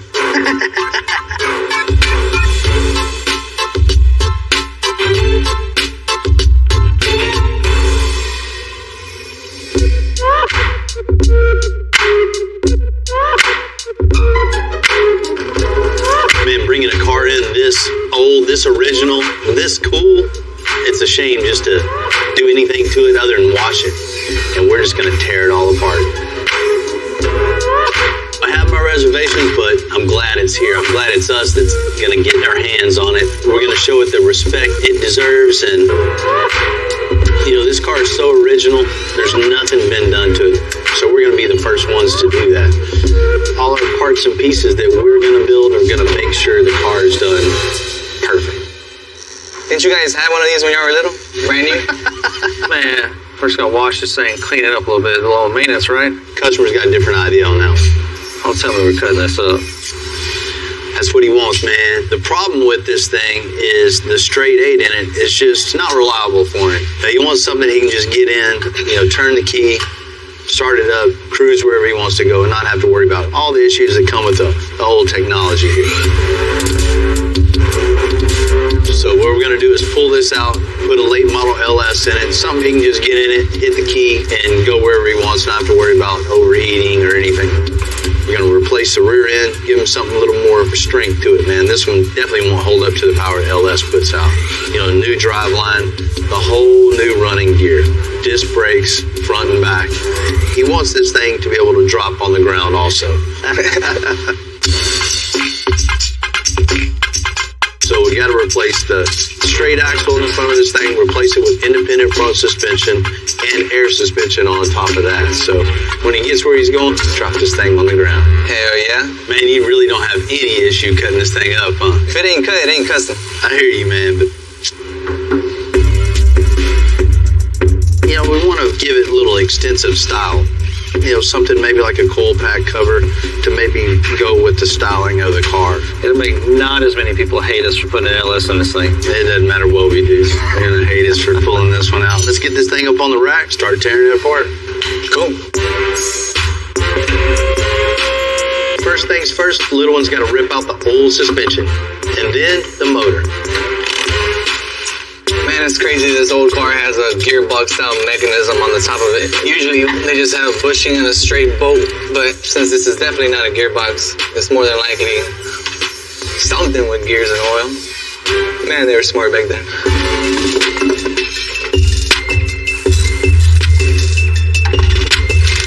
Everything's pretty much off the bottom. Now we can go ahead and just get this grill off. Then we can pull the engine out. Whew, that was heavier than I thought. Man, dude, look at all those springs. And they don't really make them like this anymore, do they? Nah, they don't at all. Here, let's get this on so we can get this motor out of here. All right.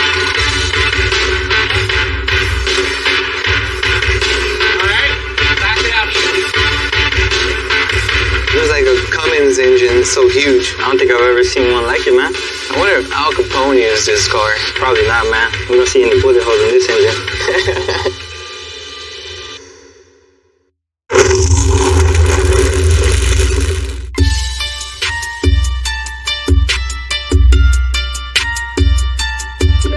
Designing the suspension on this old school Buick definitely has some challenges. None of our off-the-shelf parts are going to work, so Ryan's got to get busy by making all custom parts. We're going to start now with making the mounts for the two links. As you can see what we get to work with here, you know, we would typically just make our own cross member, but with the structure and everything that's going on here, I don't think it's necessary. We can reinforce this and build brackets off of this, and it will work just as well, and it will look great. That's perfect. Taking my templates over to Rudy so you can burn them out. Hey, dude. What's up? Is that quarter? That's quarter. That's quarter. I was going to have you cut two of these out for me so I could just cut this while you were doing that, but since that's quarter, I'm just going to make you cut all of them out for me. I know you're not doing anything over there. That's what I'm here for, right? Appreciate you. Once I get all my curves and lines figured out, I'll trim everything up, transfer it over into the program, cut Ryan's pieces out, clean them up, take them over to him.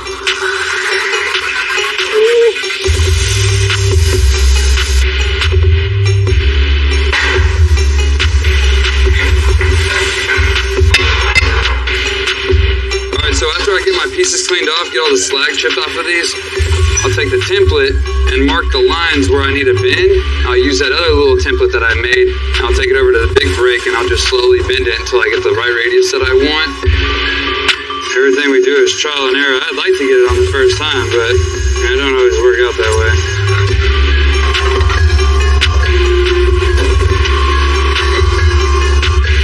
Cut that out with the plasma cutter. And tack it in. Alright, so we got the plates welded into the frame, stiffen it up. Also gave us a mounting point for our 2-link tabs. The tabs basically will weld to the frame, and this is going to be your mounting point. This is your pivot point here. So this is where it's going to connect to the rear end. We'll start here and move our way to these other cars are built and just so rigid. It's a really rough ride. This would be like night and day difference. This would be riding on a cloud versus riding in a wagon barrel down a gravel road, you know, so I think what we're doing here is a little better.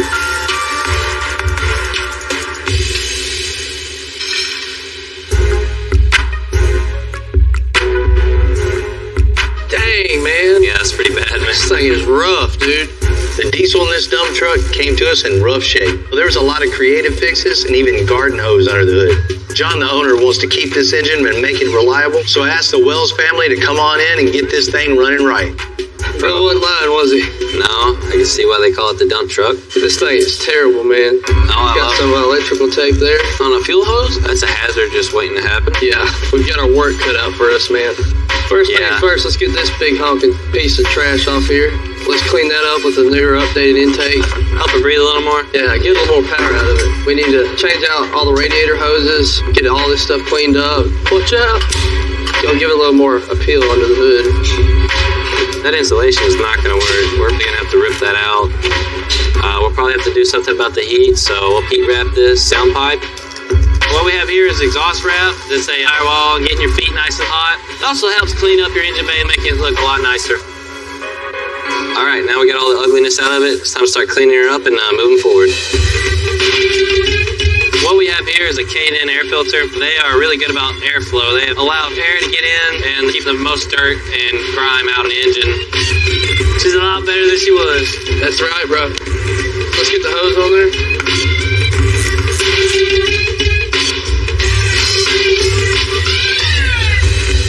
Last thing we gotta get taken care of, the safety hazard of this wiring. Yeah, I'd hate for something bad to happen there.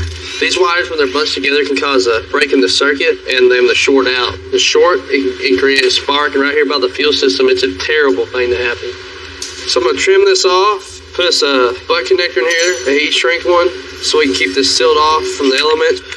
Move the wiring and take the slack out in other places so it's a smoother transition from here to main harness. And then get it all nice and zip tied out of the way so it doesn't look like trash.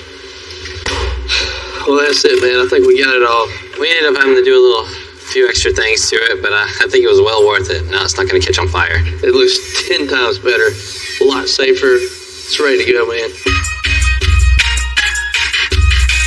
School bus yellow isn't going to cut it on the dump truck.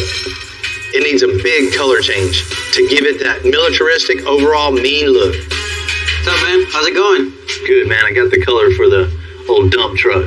A metallic gun barrel gray is really going to be the way to go on this. Not just that, but I think I want to go with the two-tone.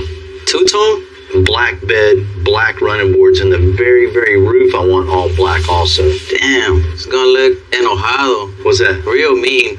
Real mean. That's it, right, buddy. Do it to it. Got it.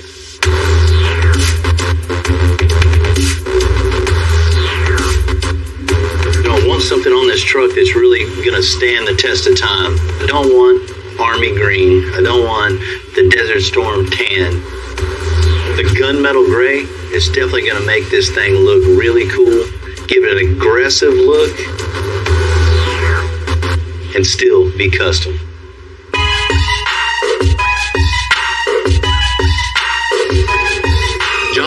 Said he wanted this international dump truck to be unique. We're definitely heading in that direction. Now it's time for the custom flatbed. Next project is getting this thing on the truck, which is not going to be an easy task because it's got such a long bed in the back we can't pick it up from the rails. You got to spend extra time to do every little step. You know, just picking the bed up is just one more example of how much work goes into something like this. We're about to see if it'll work.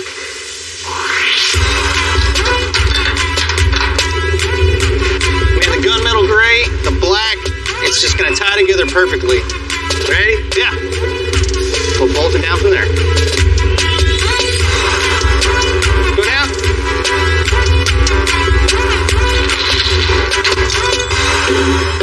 This is a big ass bed. This thing's finally starting to look like something.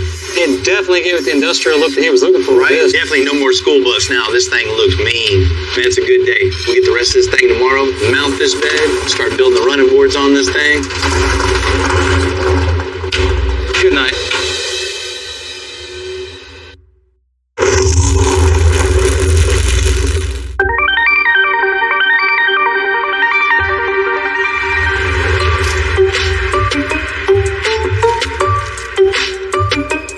This truck's so tall, we're going to need some extra steps going in. So we're going to make some running boards / steps, and I'd like to make it one solid piece.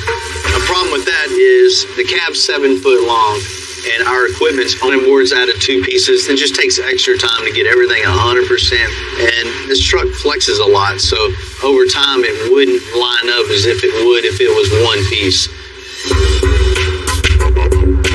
I'm gonna go see my old buddy Ernest at Diamond Sheet Metal. He always helps us out. I've known Ernest since I was a kid. He's one of the Northside experts I can always count on. What we got going on?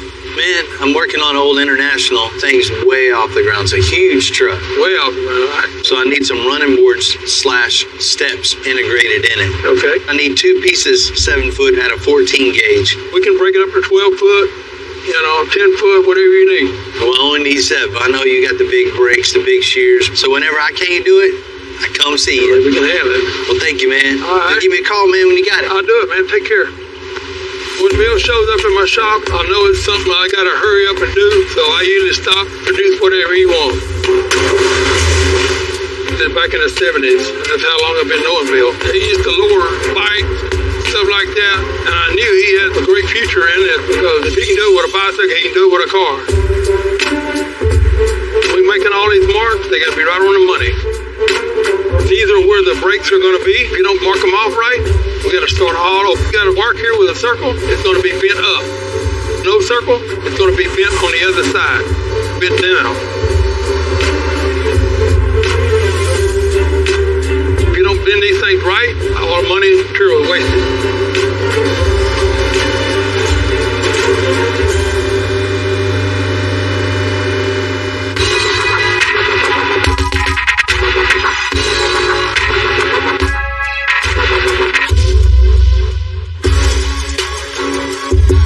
Undercarriage of this old school Buick is structurally different from most of the vehicles we work on. They just don't make them like this anymore. There's not a whole bunch to the rear of these cars. It's real thin sheet metal and a lot of wood, so we don't have a lot to work off of, and I don't want to just weld straight to the frame rail because they're like 10 gauge. It's real thin. So I'm making a foundation basically to be able to, build my rear suspension off of. What this is going to do is act as part of my frame. We'll get some bag brackets on there, some shocks, diagonal link, and we'll have a brand new suspension on the rear of this car. That's it. Let's do some shocks. Let's get some shocks in here. With the way that I'm putting the shock and where it's going to be placed, I just want a bag that's never going to hit it.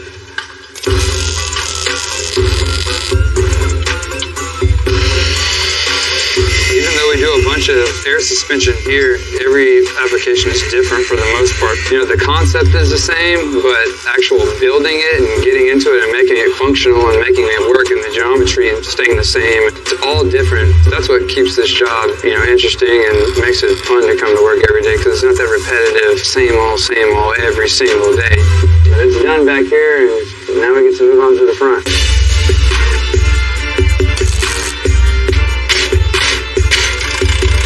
Got the lower control arm bolted up and the spindle bolted up. As you can see where the frame comes and where my lower control arm is, there's no room for a bag, there's no room for anything. So just like everything else, we're gonna have to make it work. Decompress with no air in the bag is gonna be 3 inches, right? I'll take this 3-inch block, describe a line all the way across. Judging by the looks of this right here, my tie rod's gonna be somewhere in this area here. So I'm just gonna go ahead and just cut what we need with the plasma, make a plate to fill it. For the most part, I got everything cut out. Right now, I'm gonna get some 4-inch flat block to make my fill piece here.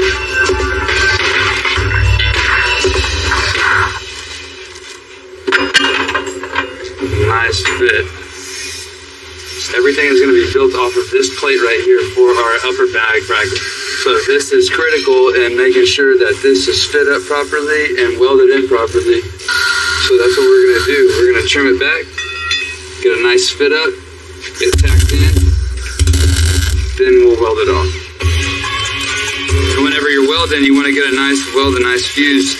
You want to go from metal to metal. You don't ever want it to overlap completely and then just weld the outside. It's not going to get anything in there. It's not fusing anything. What I'm looking for on this is just trying to match the same radius here. Just I want that same roll all the way through so it looks like nothing was ever touched. It looks like it came like that. So just start on the flat spots first. I like to knock it down and make sure it's flat and then start rolling. So once I get it kind of close, I'll come back with the flat disc and then clean it up and get rid of most of these lines. Hit it with a DA or a wire wheel. That's pretty much it. I've been liking it. Looks real nice.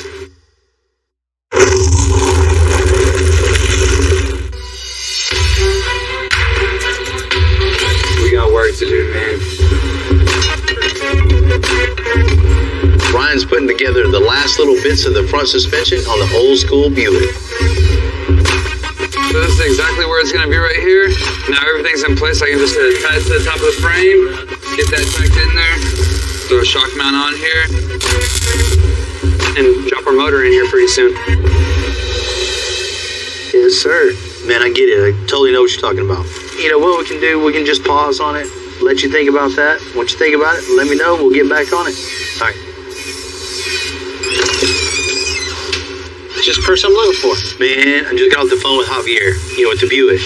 He's not real sure of what engine he wants to put in it, so he wants to put that thing on pause for a minute. The customer needs some time to make the right decisions on the right engine, so we're going to give that to him.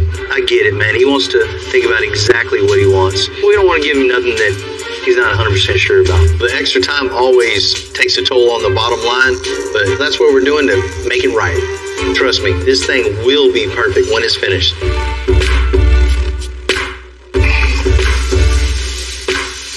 Cut a piece 32 and 3. Don't chop it on top of the panel board. It was a working dump truck, so the interior left a lot to be desired. Just tape it to it. You definitely can't have that, so John's gonna make it right. We're building a big, badass dump truck, so we got to get something that's going to be utilitarian and follow along in design and keep up with the beating around this truck's going to get. So we're going to make some really cool door panels. The idea that we have here is we're going to make a metal kick plate. That way it's good and rugged for climbing in and out. You kick it with your boots, whatever, it's good to go. This is kind of the fun part to me, the creative part. You get in here, you get to lay this out. We're going to actually bring your idea into fruition. With this truck, it's big, it's boxy, it's a beast coming down the road. So you open the door, you want to kind of have that same idea. It just needs to say, I'm ready to work. The next thing I'm going to do is start cutting this apart, and we'll transfer it onto the base panels, and we'll get it foamed up. Here's my foam. Time to get busy. Like I haven't been busy already.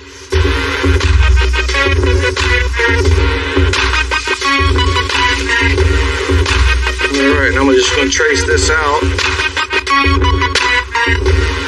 When you're cutting this foam down, if you put any kind of lean in it, and it will show up in the end, or it's tougher to have to sand out. So just kind of work keeping that blade straight up and down.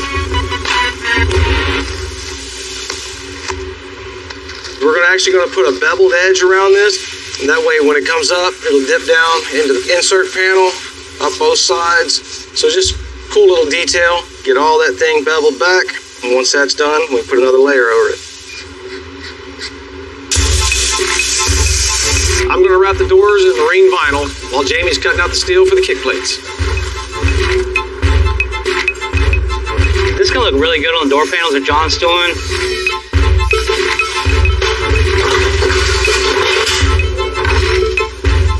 I went ahead and cut this out of 18 gauge steel, just sheared it. Now I'm going to cut it to the right size, go ahead and prep the material, and I'll bring it back to it. All right, looks good. I'm happy with it. I'm going to go ahead and bring John, go ahead and do a test fit real quick and go from there. See how she fits. Cool, man, perfect fit. Cool, well, let me go knock out the Mother 3. Can't wait to get over to the body shop and let them get this thing painted, get this door panel together. It'll look pretty cool. It's gonna look nice. Man, Ernest did really, really good. I mean, all the angles look exactly perfect, exactly what I wanted. So next step is just get this up here and start shaping it. Hey, pretty soon we'll have a running board. Put your hand out there. So about 5 inches.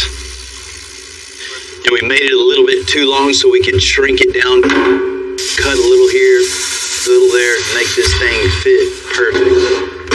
From the front fender well all the way to the bed.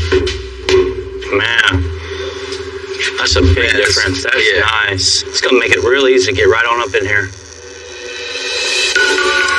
Next step is just shaping it perfect to the fender itself. Pretty cool little trick right there. Used to have a sign company across the street. Showed me that. Of course, we just could have squared the ends off and put it on. taking the time to shape it, to make it fit their truck. It's like the front, just right here, needs to come in a little bit.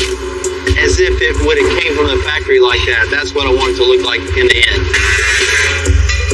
You know, no matter what we're working on, a little extra time, a little extra cut, a little extra weld makes a huge statement in the overall project.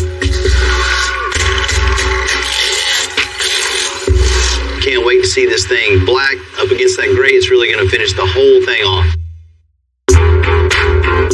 My name L1 actually means little one, and I got that name around the age of 14 doing electrical, body shop, and paint. I always wanted to keep on learning, keep on going to the next thing. Start from the bottom, work your way to the top. You gotta know how to do every single part of the job. The first thing I learned how to do was actually sweep up a shop. If you don't know how to sweep up a shop, then you shouldn't be doing much of anything else.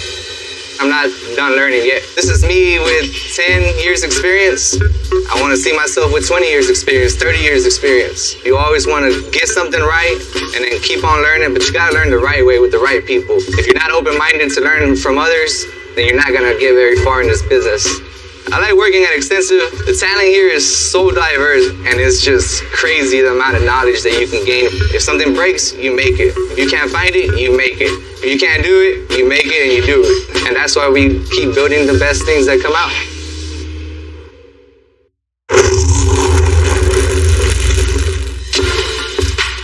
And like that, what was an ugly international dump truck has become something else entirely.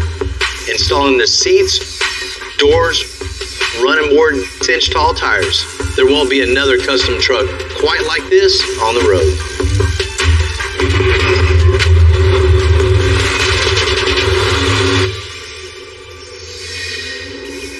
Hey, Bill, what's up?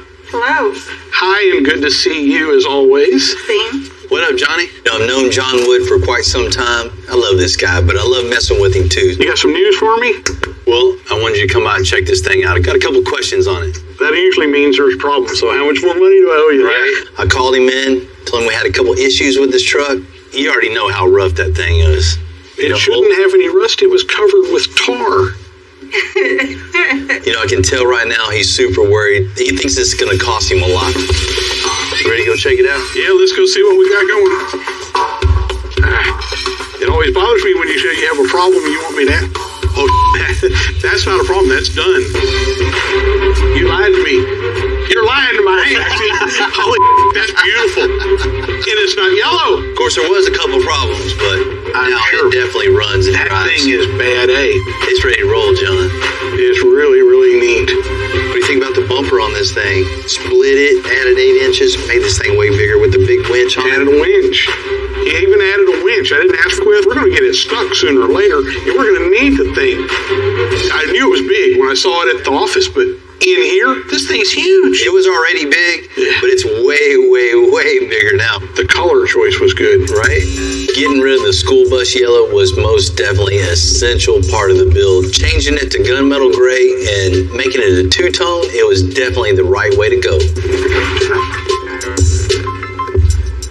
Well, that's very different. Right? You had creative fixes all throughout. This thing was a fire hazard for sure. My one-way diesel guys came in, they just fixed everything and addressed all the issues. I knew it was bad. I had no idea it was actually a fire hazard. I'm glad they fixed it all up because, you know, I have employees that are going to drive it and it has to be safe. Wow. What do you think about this thing? I love it. This is great. Right? This is way better before. Those old steps on this thing, you can see all the frame. Couldn't have that. New running boards on this thing and integrated the steps in it. Vertically challenged, dude. I have to wait to get up there. You refinished it all. New seats, carpet, door panels. Wow. Wow. I bet it doesn't even stink in new smell in there. Just had to rip all that out. Had the seats redone, got new carpet in it, and there was no door panels in this thing. Right. So John and Daniel hooked you up with that. You know, we could have just wrapped this thing, changed the color. This is way better than a wrap. You know, this is going to represent your company and mine, so we got to do this thing right, man. Absolutely. Now on to the good stuff. Right? What do you think about that? It looks correct. No more dump truck, right? No more dump truck for sure. cut the back of the frame off, scooted the axle forward. All the suspension was all handmade underneath this thing. It's got a huge 4-link on this with big triple bellow bags, so you can haul whatever you put on the back of this thing can haul it. Wow. And ride. And ride super good? smooth. And the bed was built specifically for this truck. You see the big wheel well opening. Yeah. So what do you think, man? Is this going to work for you? Absolutely. I'm afraid to scratch it now. The bed scale matches the truck scale with the giant wheels and tires. It's a functional truck, and we're going to work this truck. You can tell the people that do this, they're craftspeople. That's right. We all have passion for what we do, for sure. You know, this is just one more example just to show how good a guy in the shop just kicked ass time and time and time again. I know this thing is going to do everything you could ever want with it and even way, way more. Thank you. This